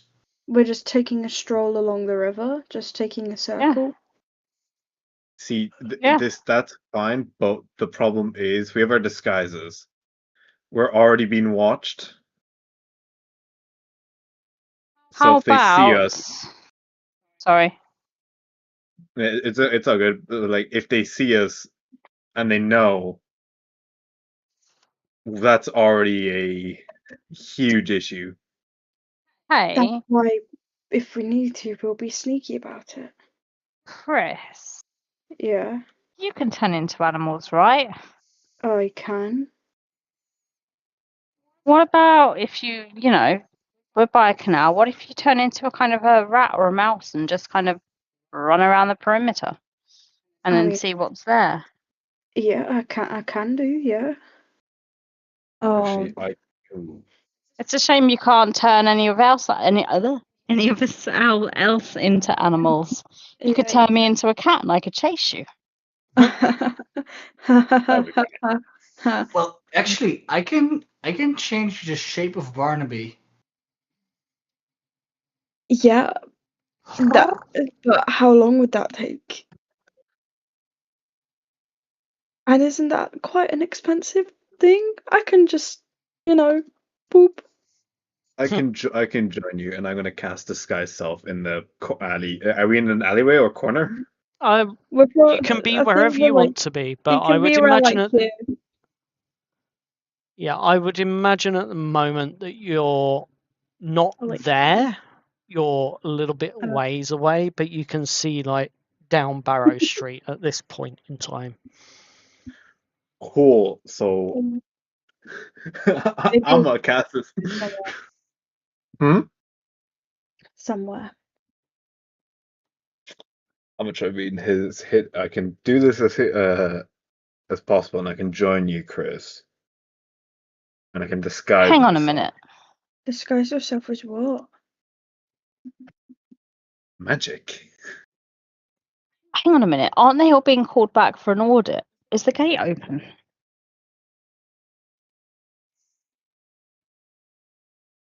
Can we look and see if the gate's open? Oh no! We could just kind of, you could disguise yourself as like a tiny mouse or something and hide on our shoulders, and then some of us could just walk in as Black Glass Rit with a couple of you who can turn into animals, like hidden in our cloaks. Only I can turn into animals. Dang it! Yeah. You could turn yourself into something small and hide in my hood, if I've still got a hood on. Yeah, you're wearing the clothing that you got from Elizabeth, not Elizabeth, James and Victoria, Cambridge Tailors. Tailors of Cambridge, I should say. I can't remember what that was. Fortunately for you, I can, because I just had to send Charlie all of that information for your new artwork. So, Jess. DM question. Oh, right, sorry. What was I You wearing? are wearing a sharp and intimidating professional. You are dressed as a sharp and intimidating professional problem. A tailored suit rather than a dress, with trousers specifically chosen because you refused a skirt. You look. The look you have reads more of an office clerk or legal aid / bailiff adjacent. A very dangerous administrative woman. Someone who might ruin the day with paperwork before she ever reaches for a blade. Oh, I have a plan. They said they're going to audit, correct? Yeah. And Jess will motion to her suit. The auditors arrived. Do you know how to be an auditor? I mean, we had inspectors come into the to our NHS kind of hospitals and things. I'm pretty sure I can flag it, maybe. So, I hope. for the record, Osiris, you are currently in a get-up of a dark travelling coat with softened sailor lines and guard-adjacent silhouette, making you look like trouble that's been sanctioned. a hired escort and a professional blade invited along for the commission, as it were. Your weapon is visible because the outfit makes it look the part, makes it look like part of the role rather than a threat out of place. I'm a professional problem. Aspen, Yes. you currently, as from the Tailors of Cambridge, are dressed as hired protection with your outfit deliberately close to match Osiris's look, but not fully matching, with a proper coat, cleaner weapon hang, sturdy gloves, and a belt set up that makes you look like you're being paid to stand between danger and the rest of the group. Chris,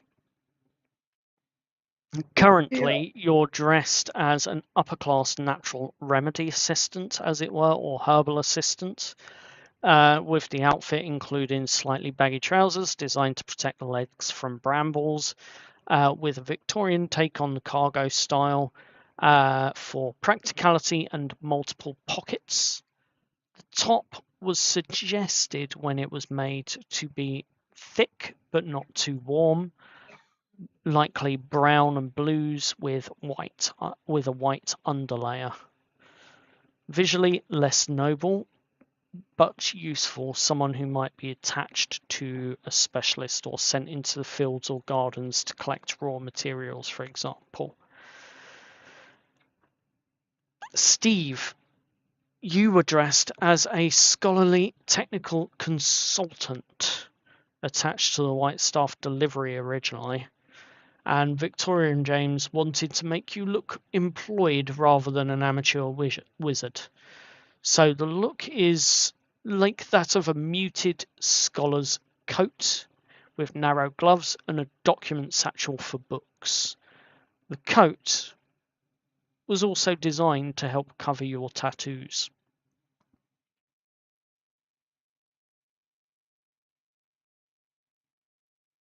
This is a terrible idea, isn't it? Probably. Well, it's probably the only thing we got. I would still recommend finding somewhere to sneak in and not try and blend in with them.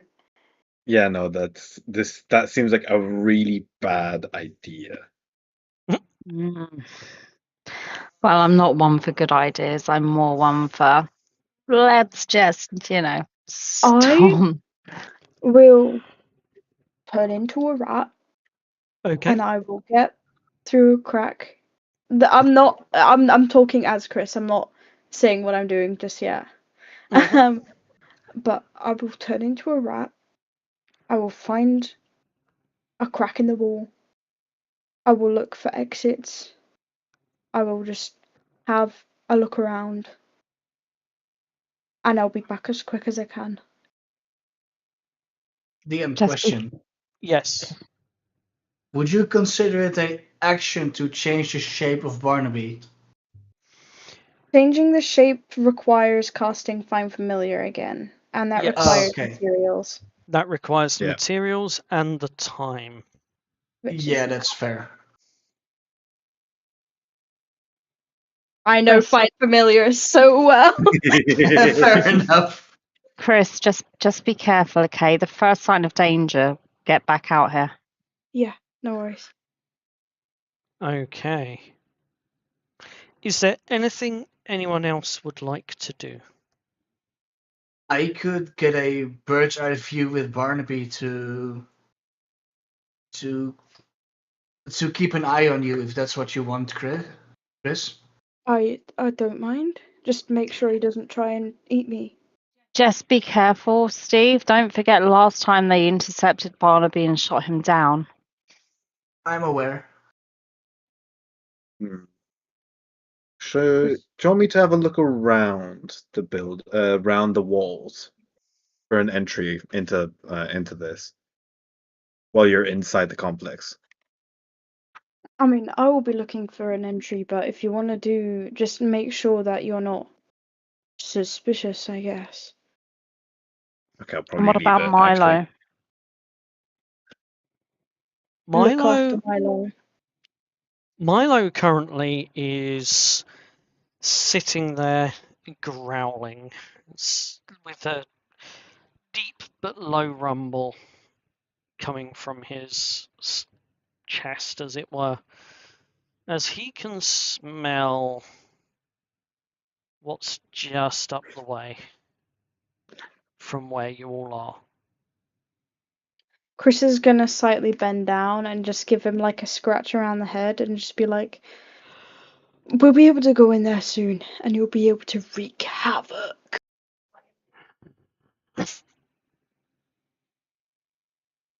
And they give him just a little pat on the head.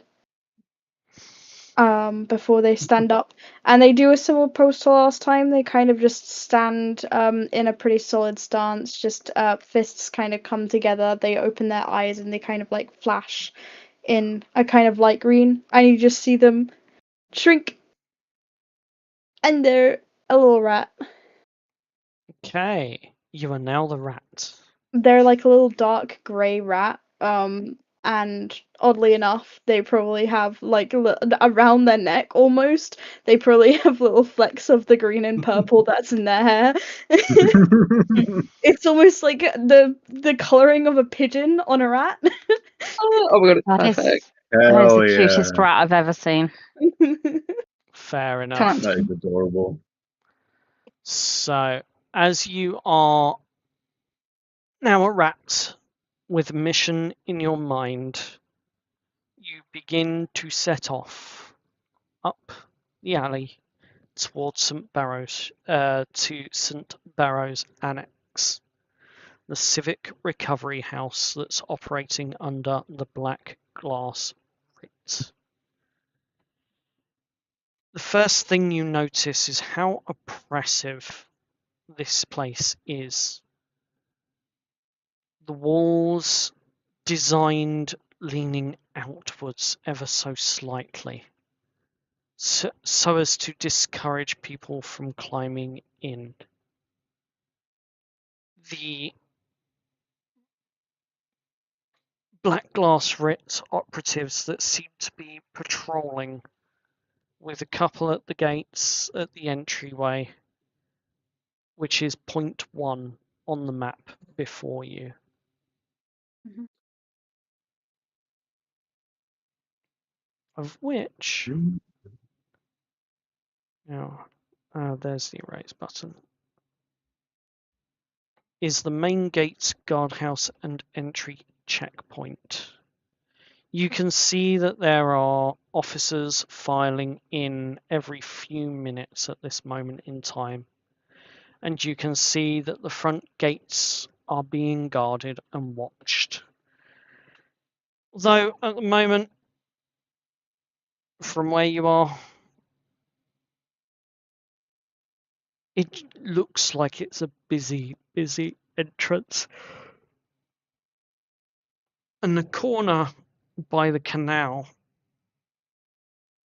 looks to have a couple of guards stationed there as well, either side. As you continue on around the wall up the canal side, you notice that this side of the wall seems to be unwatched, or at least not watched as closely. But I'd like you to roll me a perception check, please, as the rat, which I believe you use your own stats for anyway. Yes. Intelligence and wisdom is always my own. Hell yeah.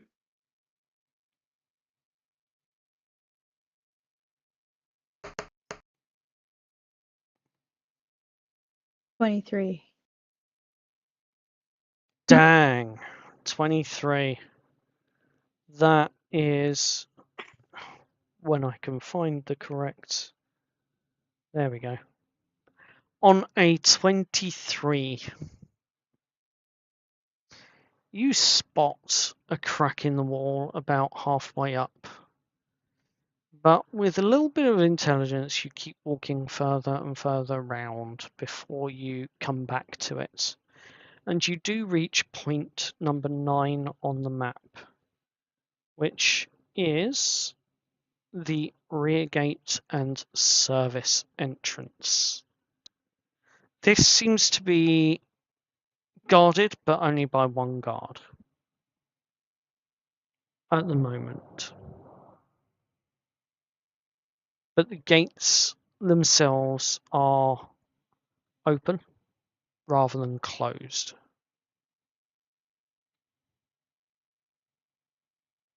Seems like you have a choice. Do you go through the gap in the wall? Or do you try as a rat and slip through the open gate back in the service entrance? I will go through the gap in the wall.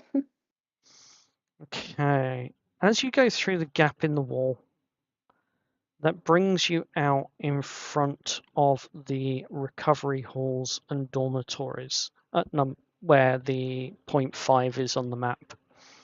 Yeah.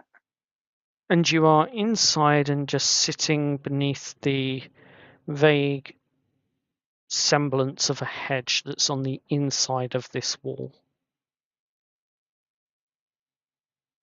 But you notice that there are what appears to be a couple of possibly patients in the garden, if it can be called as such, just sitting there with what appears to be bandages around their heads, and one of them's even got bandages around his hand, his right hand, which seems to be ending in a bit of a stump.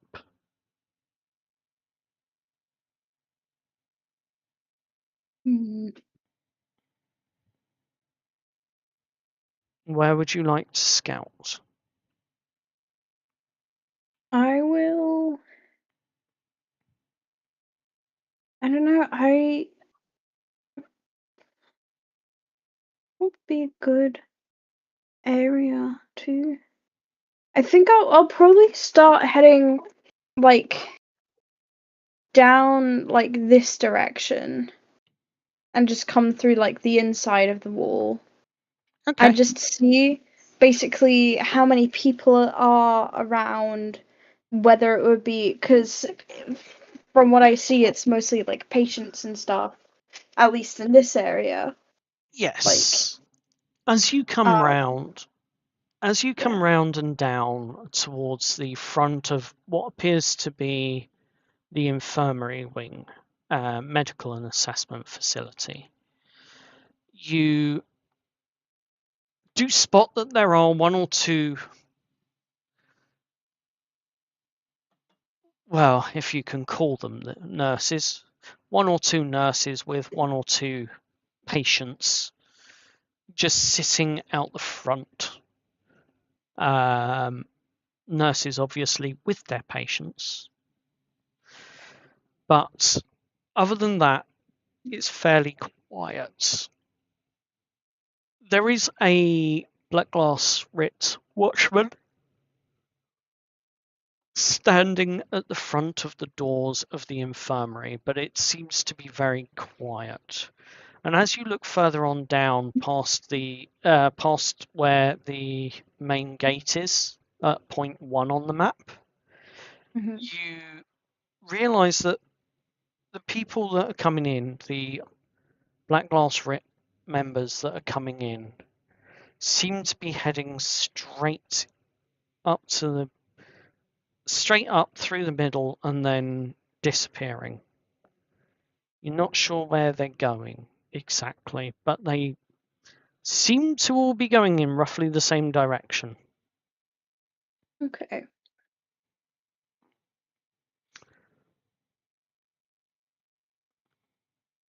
Okay. Honestly, I'll probably just have like a little scurry around, go through some bushes and stuff, just to kind of scope out the area, but that gives me kind of like my idea of where we could probably come in.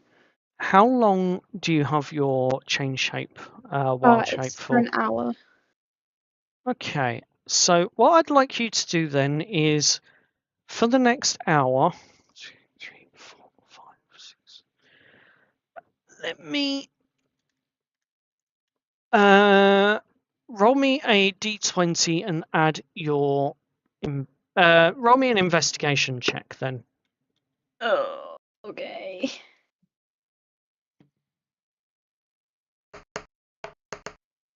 That's not bad. 17. Okay. You manage going systematically, considering you're at 0.4 on the map now. What route would you like to take? You get Okay. all but 2 locations that are hidden.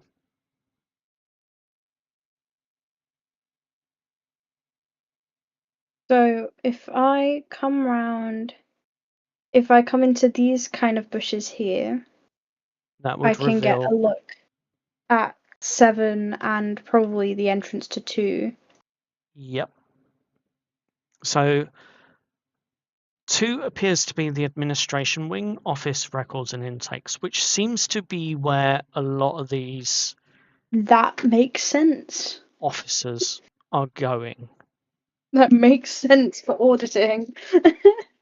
And number 7, which is where you are in the bushes, seems to be maintained grounds. And it is here I want you to make me a dexterity saving throw, Oh. as there is, out of the blue, a shout and the smacking down of a spade. Oh. As Oh. these gardens are maintained. 5. Eesh. Oh. I get hit with a spade. How much Well, hope do you have as a rat? what's the armor class of a rat? 10. It needs to roll less than a 10, guys. If I get hit, then I'm done. Oh no. How much No health word do you of a have? lie here. 1. I've rolled an 8. A rat Oh. HP is a D4 plus -1. Huh? A rat's HP is a D4 -1. Yes. I've rolled an 8. Okay, it doesn't hit. It does not hit. You got I'm very, scurrying away. I'm scurrying away. very lucky. How beaten already, and we haven't even done anything yet. I've pretty much seen all I need to see. I think I'm getting out of there.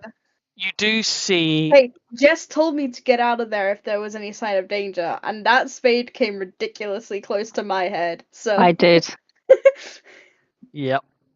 As you scurry out, you do manage to uncover 2 more pieces of information. So the first is 0.3 as you're scurrying across the garden and out, which is the disused, or the now disused, Chapel of St. Barrow, which is odd. It's awfully quiet. There's no lights or lamps or anything burning, no lanterns.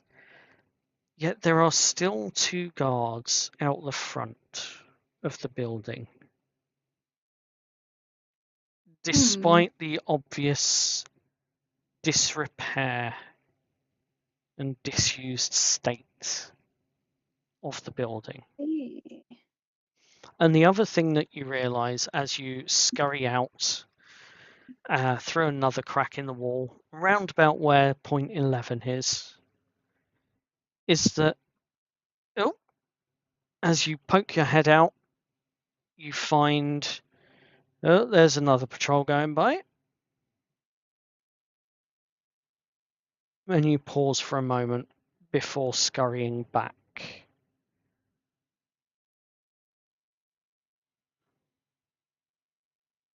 Run up to the group. Okay. You see a rat scurrying up to you. Whilst you discuss what you have seen and uncovered,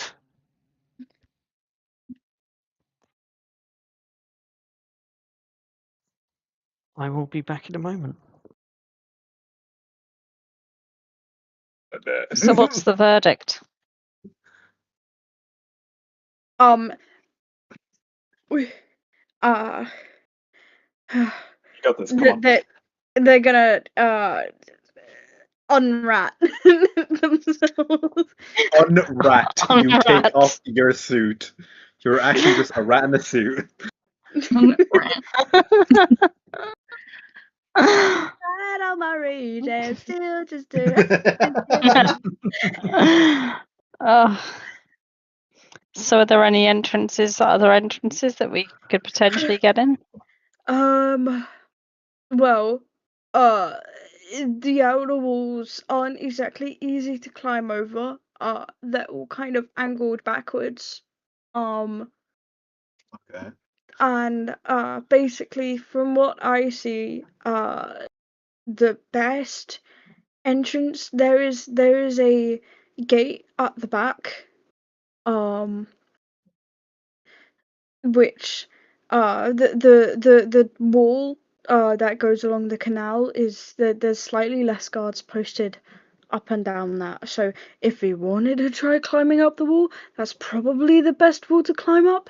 But like behind that, there is a gate, and I don't. We'll just need to be like really sneaky and get by that. I don't really know how you'll get in. I went through the wall, so.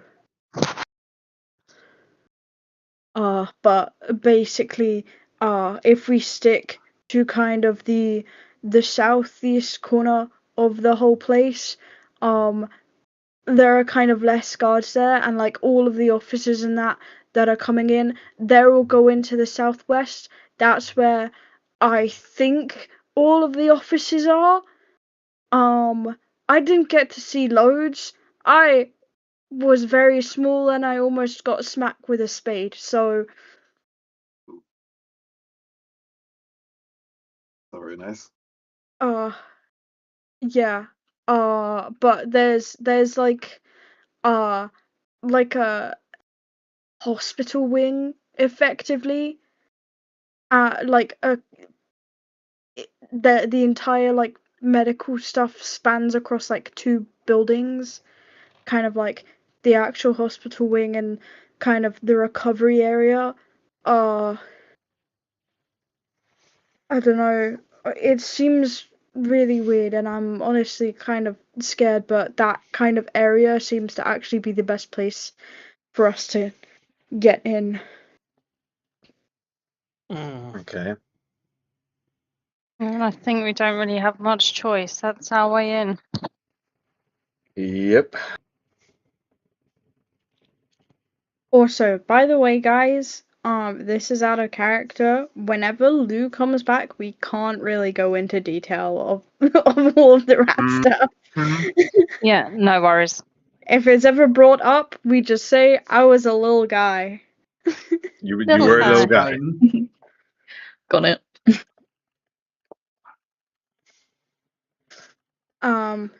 But yeah. But yeah, as best as I could do. I couldn't explore every single area, because I have a time limit, and also I almost got smacked by a spade. So Yep. What do you mean you almost got smacked by a spade? I almost got smacked by a spade. Someone whacked a shovel at me. How rude. Yeah. It's very rude.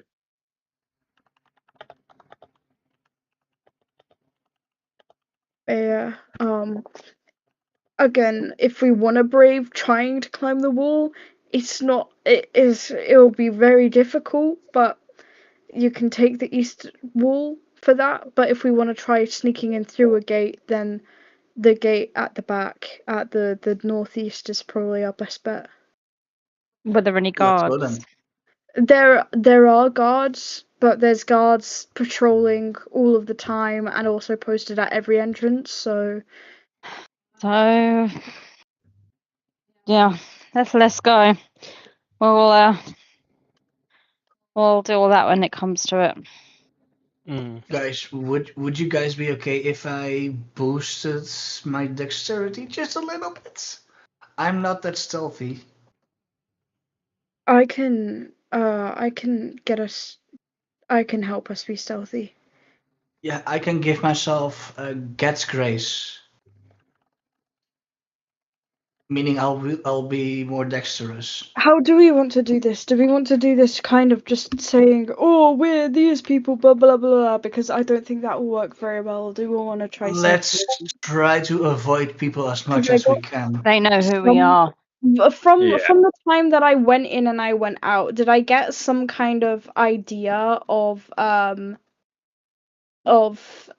like kind of time passing between guards, like coming by specific entrances at all? Yes, you would have. You would have gotten So an we would, idea that they would have been maybe 15 minutes apart as they were patrolling around the wall.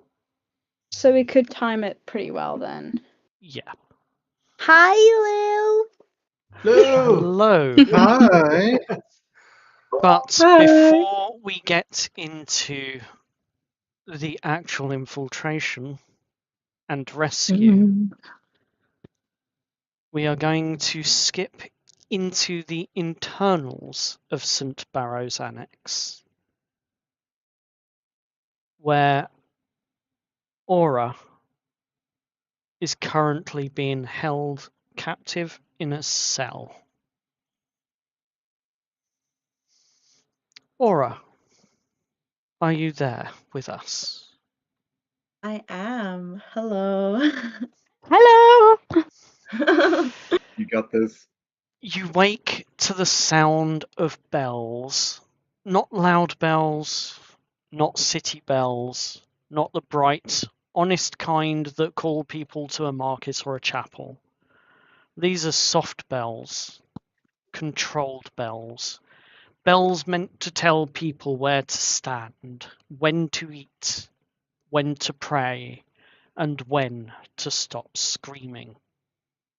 Your head aches, your mouth is dry, and the room around you is dull, grey and white stone. Old enough that it remembers being holy, but clean enough that someone has worked very hard to erase what it used to be.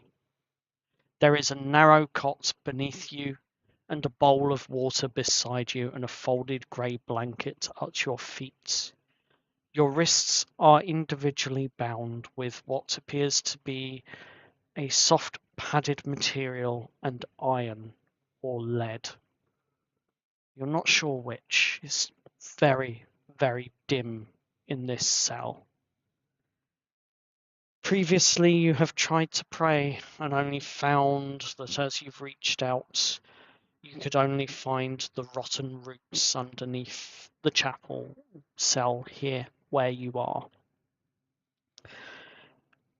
The night previous, you witnessed a guard who handed you a red leather pouch with what appeared to be something like a ledger or something inside, and a small message of warning saying, "Keep it safe, they're coming."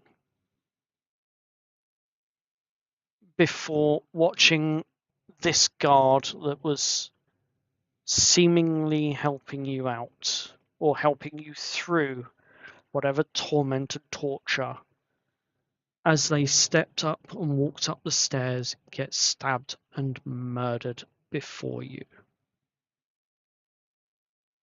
Then their body was chucked into the cell and left at the back to rot. The very cell that you're in now.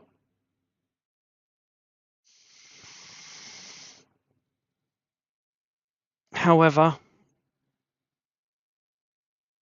the binding on your wrists is not cruel. It's not tight enough to cut, but it is careful and deliberate. And your hands have been placed palm up in padded restraints, especially after the last incident where you attempted to help one of your neighbours in one of the neighbouring cells. and they're fixed to either side of the cot that you're laying in, as though someone wanted to make very sure that they remained safe. Above the door, carved into the old chapel stone, you see the words, "Mercy restores what disobedience breaks." For a moment, there is silence, and from somewhere beyond the wall, you hear a muffled sob and a whisper. "Don't answer them. What do you do?"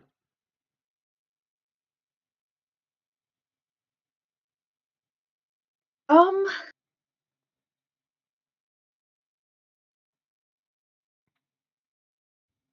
I can't really move much. Hmm.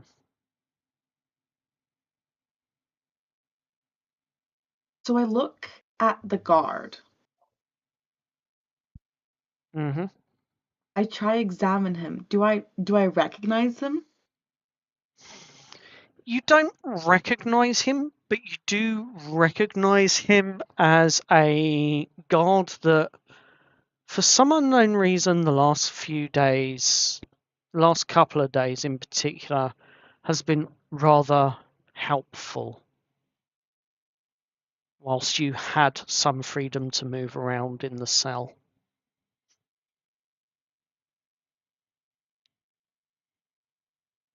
Did he seem to have changed character? No, he hasn't changed character. But you do realise that he doesn't have the usual branding that the Black Glass Writ seems to enjoy having on their wrists, like a tattoo. Huh. I listen to the sobbing. Mm-hmm. Do I recognize the sobbing? Is it a cry I hear often, or is it someone new? It's a cry that's been here for a few days.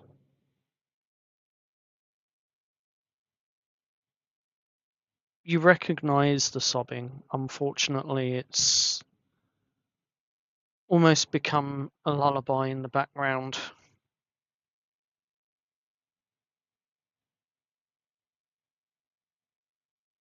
My restraints have no give, I'm assuming.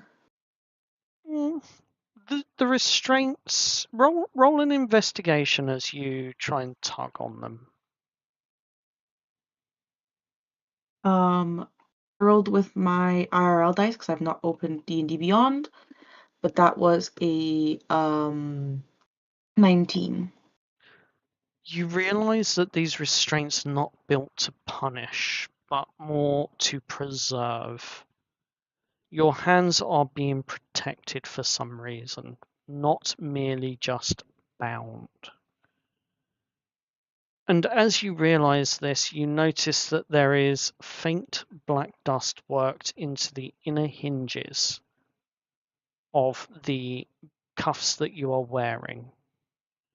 You also realise that these restraints are perhaps what's suppressing your somatic casting abilities. Anything that requires hand movement or prayer almost always fails. And all of my spells basically require prayer. Um, Unless you could loosen or bypass them somehow.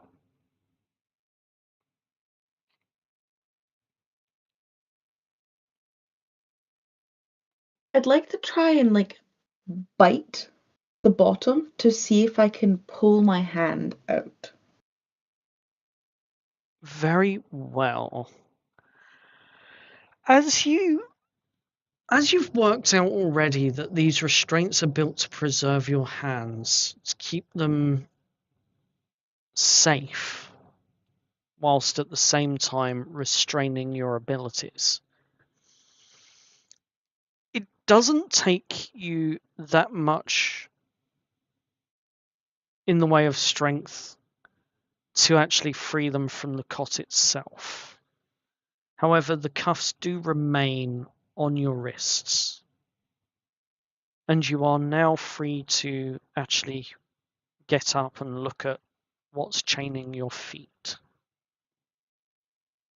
Or at least sit up and look at what's chaining your feet. Which appears to be an iron chain, one on each ankle, that just seems to be wrapped around the base of the cot.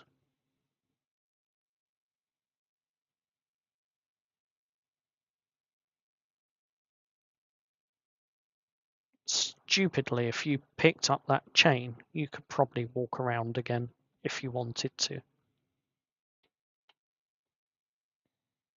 I'm concerned of the noise it'll make.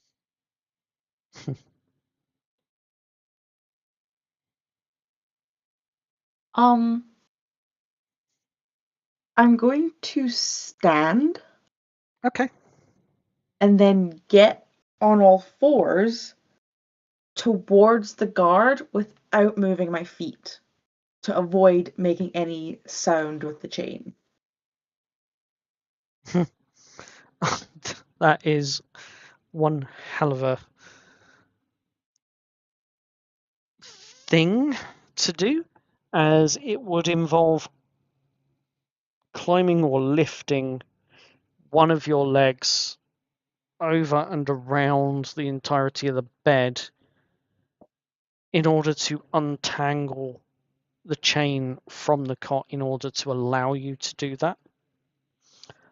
But for whatever reason, you notice that you haven't heard any footsteps outside, maybe for the last couple of minutes or so.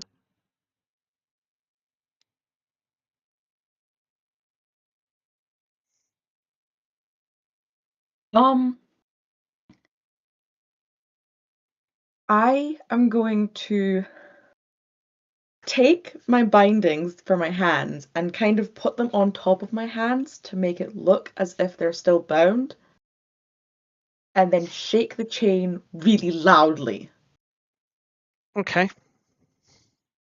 and see if anyone comes. As you do this, no one comes. You do hear shouts from a couple of the other cells, though. A woman can be heard. Keep it down. And then someone else. No point in trying to escape them. You should know that.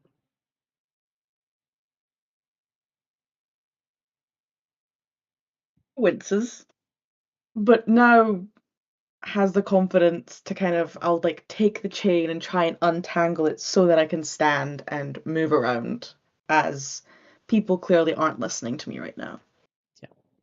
And it takes you a couple of minutes, but you do manage it with some what could only be described as yoga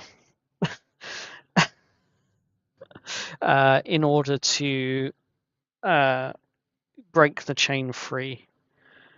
And as you pick up the chain and wander over to where the guard is, you look down and you see something else around his neck.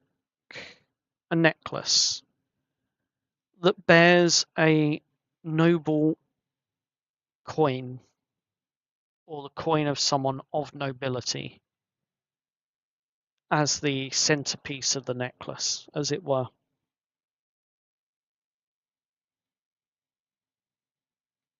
I'll do. Oh, I was just going to say, it doesn't look like it would suit or fit or be allowed to be worn by any member of the Black Glass Writ. I'll do the thing that you do for like respect out of the dead and kind of put my hand over their eyes and yank the necklace off.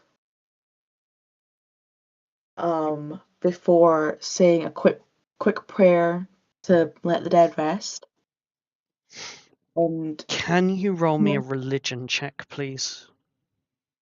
I can, indeed, if I remember how. 11. 11 total. Yep.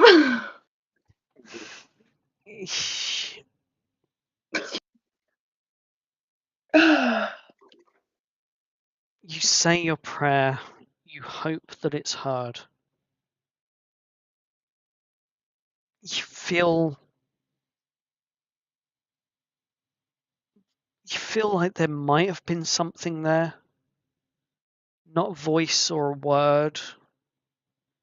Maybe the feeling of the last bit of soil under your fingernails.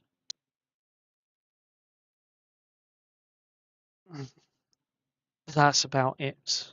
You don't know if it's been heard or not. You can't really tell. The feeling is cut short. Very short. And then there is a dull pressure that presses against the room. There is a ward that begins to glow on the floor around where you are standing. It's not enough to sever you from the divine, but it is enough to make every prayer you say here like you are pushing through a glass swimming pool. And those glass shards are sharp. I would like you to make me a wisdom saving throw, please. Oh, joys.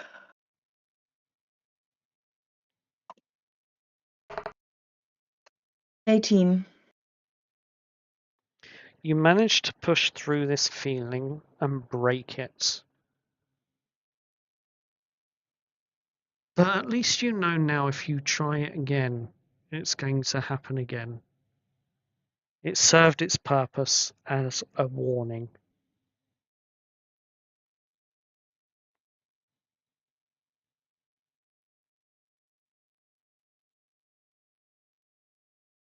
Can I examine the coin? You can. You don't recognize who the coin belongs to or who has pressed it, but you do read on the back of the coin, Lord Whitestaff.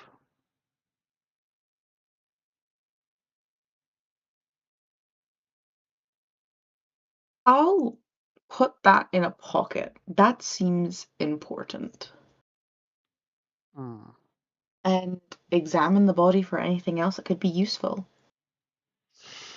Doesn't seem to be anything else of use on his person other than maybe the quill in his pocket. But there's no ink, bottles, or anything around to write with. The only other thing that you have from him Is my that bag. somehow you managed to get away with was the red leather pouch. Yeah. That Do I know what's inside it? You don't at this stage. I'm gonna check what's inside it. Okay. You open it up, and there seems to be several pages from different ledgers and different books, writings, notes. You can't seem to make it out, but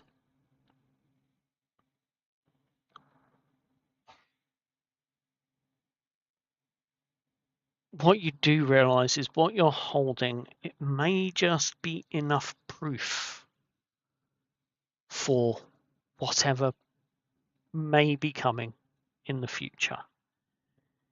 You don't understand it because you don't understand the cipher. But reading it quickly and browsing through it, roll me an intelligence check, please.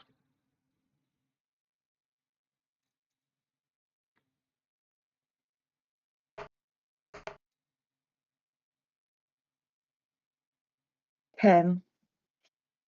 On But it was a a- nat 20. It was cocked, but that's okay. On a 10, you find one note that's been scrawled on the pages that simply reads, at a quick glance, correction unsuitable until bond source identified. You get one more roll of intelligence as you're flicking through the pages and things that's in this little red folio thing. Unnatural 20. That actually gives you 2 more, so that'll be clue 4 and clue 3. Clue 4 is the first thing you read. Transfer class, useful, not disposable. And the other part that you read states Crown resonant organic response confirmed.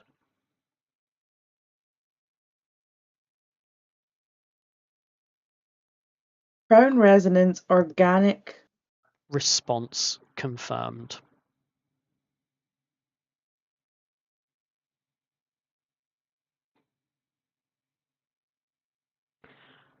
And the initials VS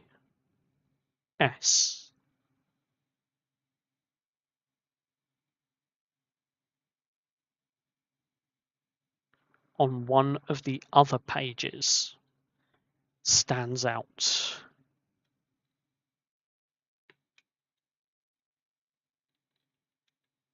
On that page where you're seeing those initials, looks like accounting numbers.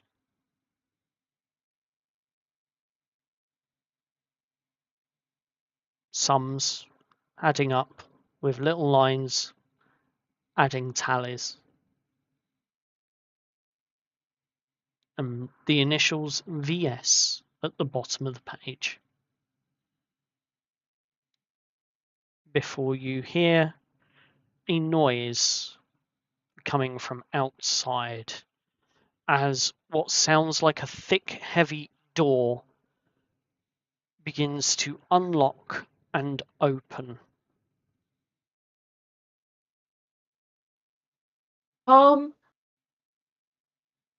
I will try and look like I haven't gone out. Like, I'll go back to my bed, throw the chain, and cover my hands again, but not like bind them, just cover them. Okay. As you do And so, taking away. what are you doing with the folio? I'm putting it in my shirt. So to clarify your current condition of clothing, Oh god. you're still currently wearing the sage green baggy trousers that rise up into a jumpsuit / dungarees that you got from Elizabeth's shop. It's covering most of your upper body with the tan brown blouse underneath that's now very much ripped. You still have your utility belts and your regular boots, but once again, these are all dirtied and sort of very, very much ripped, slightly exposed, but not indecent as such. It no longer looks chosen, but more survived in. So the sage green jumpsuit that turned into the sort of dungarees like look is very much creased and darkened at the knees, ripped and streaked with old alley dirt and fabric scuffed where you've fallen and were dragged. The tan brown blouse beneath it's lost its warmth to say the least. And although it covers your modesty, it doesn't cover much else anymore. Rubbed dull with stone dust and sweat, and sleeves that are, well, basically hanging off, as it were, marked where where hands have grabbed you far too hard to basically bring you in into this captive cell. The utility belts that you had, they still sit around your waist, but they have been searched and emptied and buckled back poorly, hanging wrong against your hips, with one strap twisted and another broken, with a broken notch where someone pulled at it in a hurry, and your boots caked at the soles with grime from the wet streets, toes scraped pale from catching the stone as you were dragged, and the sole on one of the pairs of boots doesn't really hang on, and it flaps about a bit too much now. And the cowl that you once had that matched the green of your outfit kind of sits very unevenly around your shoulders, stained darker along one of the edges from the dirt and the grime. Still frames you like something practical, but it now carries an ugliness of the annex, the ash, blood specks, and black glass dust, and the faint smell of damp stone. And that's the other thing you notice, that everything that you're wearing and everything that you're touching seems to have this fine black glass dust residue almost crushed into it now. Not someone who is defeated, but definitely the look of someone the world failed to fold away a bit too neatly. So hiding it in your shirt or your blouse probably isn't the easiest thing, but I'm not going to deny you the chance to try it. How small are these pieces of paper? They would be A4 legal size to put it into Earth terms. I'll fold them in half and then fold them in half again and shove them in my boots, like by my calf. Okay. Let's have you roll a dexterity check. Sleight of hand, if you wish.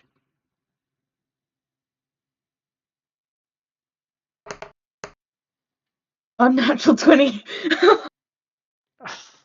Your lucky day. As you fold it and place it into your boots carefully so as to not have any of the edges show above your boot line,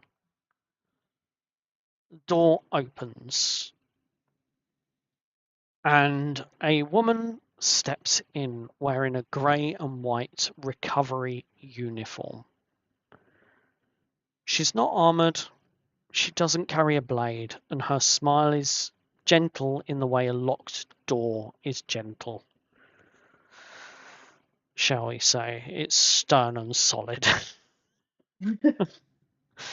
Behind her stands a Ritz guard with one hand resting near what appears to be a baton of some kind. The woman looks at the dead hand outside. The woman, steps up to your cage and looks at the dead hand in your cell. And she looks up at you as you lay there on the cot. Good morning, Aurora, or do you prefer Aura?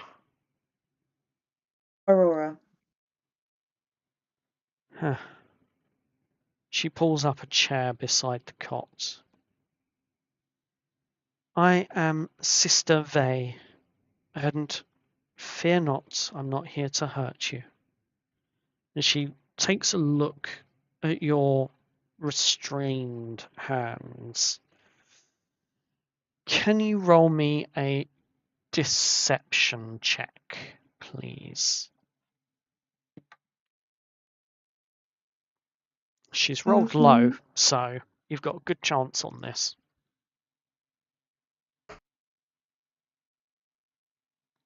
7. Fortunately, you succeed. I rolled a 4. Thank God. She looks at your restrained hands and then looks back at you. In fact, quite the opposite. We've been instructed to take very special care of you.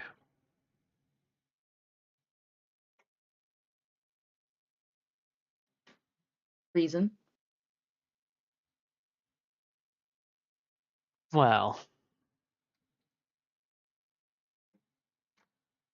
I've been told that you used divine power in the public street that you don't understand quite yet.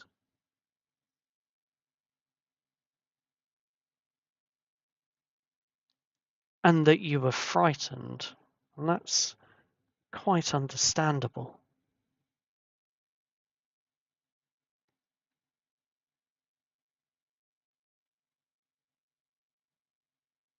Aura spits onto the floor before turning to look at the person, the sister nun person. I understand fully what I was doing. It was just a shock as I'm not used to it. I understand you tried to save people with your power. That is admirable. But the friends you came with have placed you in danger again and again and again and again, haven't they?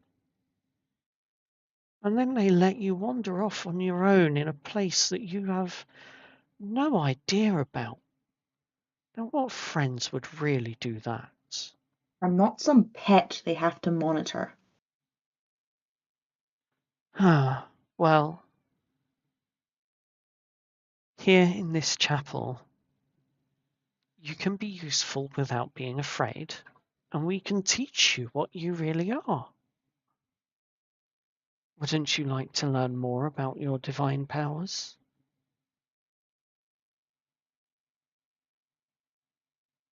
Not from you. Ah. Can't say I didn't offer you training the nice way. Then tell me, Aura. Tell me about the green light, the green growth, and the idea of your divine power. Aurora. To you. Oh, according to my notes,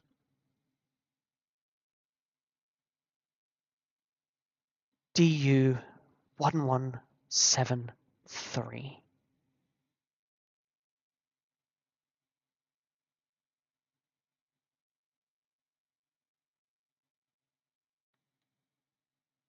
But let's not get picky, shall we? So tell me about the power you used. Where did it come from? I'm unaware of what you're talking about.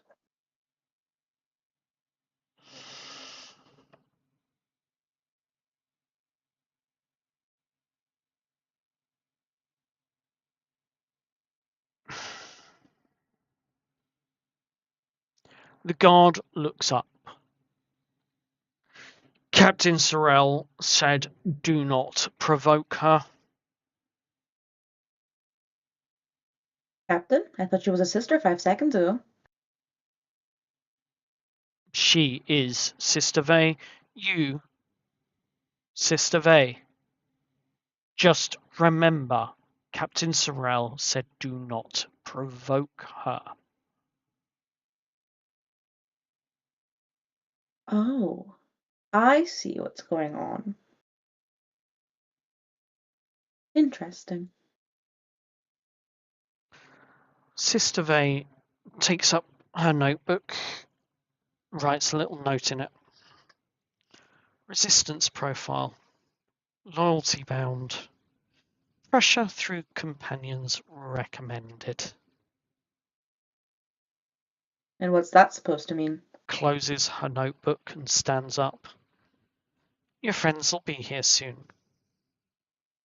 You'll see what that means. You are useful. You have an organic resonance with the crown. That is very useful. Before she turns and walks out the cell, closing and locking it behind her.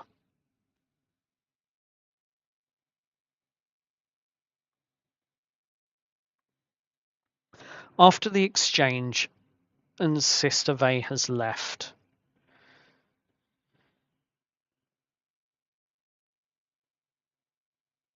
someone else turns up a few moments after her, who looks up at you. Sister Vey asked me to remind you that you here are a patient, and most patients are here to be corrected. You are not a prisoner, just to let you know, or Aurora. Prisoners are here to be punished, and we're not going to be punishing you. So please try and stay on their good side and follow what they ask and offer them the answers that they require. They only wish to know what divine powers you are answering to so that they can check and make use of it for the city and the people. The people that they lock down here? And the ones on the street. Every one of us as nurses here, we were all blessed by divine powers and our gods.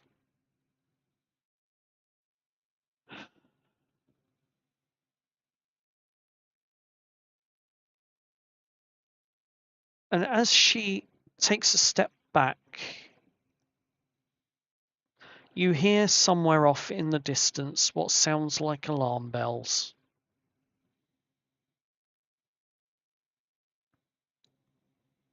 That doesn't sound good. The nurse. It's probably another false alarm again. We've got too many officers, too many people here. Apparently some kind of audit. I'm going to have to...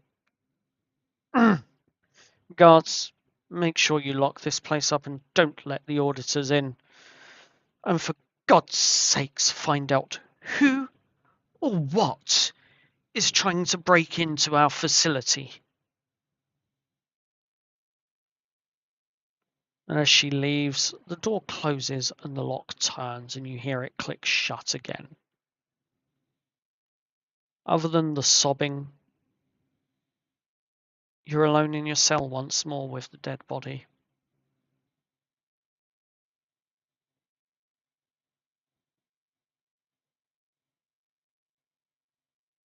But somewhere inside St. Barrow's Annex, the first distraction of the night has begun.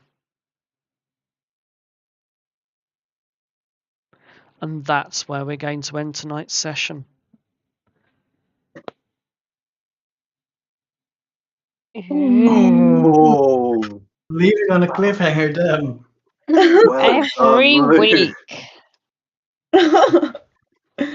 Welcome back, Lou, and I'm so glad you could make it tonight for that session. Welcome back. We've missed Welcome you. back. We really have. We've missed our did moral amazing. compass. Hey, I'm a Um, moral compass too. Yeah.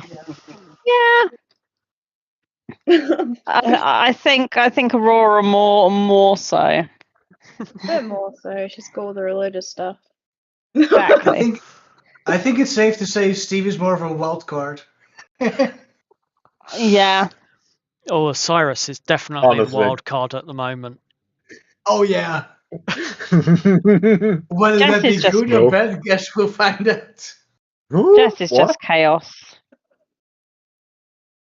Mm-hmm. Well, So I'm glad to be once back. So thank you for the wait. Yay. I'm glad to have you back, and yes, it's that in itself is a blessing, and we all know that. Mm-hmm. So, Mm-hmm. on that note, Mm-hmm. I'm going to say good night. I'm going to remind all the folks out there that are watching live that we will only be doing these shows live moving forwards. We will not be releasing on Spotify anymore, but the videos on demands will be available on all of our platforms, whether that's Kick, Twitch, or YouTube, for future viewings. That includes the City of Viridia on our Tuesday night show. That includes Of Dice and Destiny on our Friday night show. And that includes the upcoming Games of Glory, which will not be live. They will be pre-recorded. But you will be able to watch them live if you join our D&D Discord channel, the D&D Void. You can watch them live as audience members. You'll get to participate as the crowd and determine the fate of the gladiators in the arenas. And it will be PvPvE. So get your swords and everything else ready for what the Games of Glory will bring. Join the Discord and join in on the fun. And form your own teams so that you can challenge the champions if you think you've got a team that's good enough. And with that, I bid you all good night. Good night. Goodbye. Good night.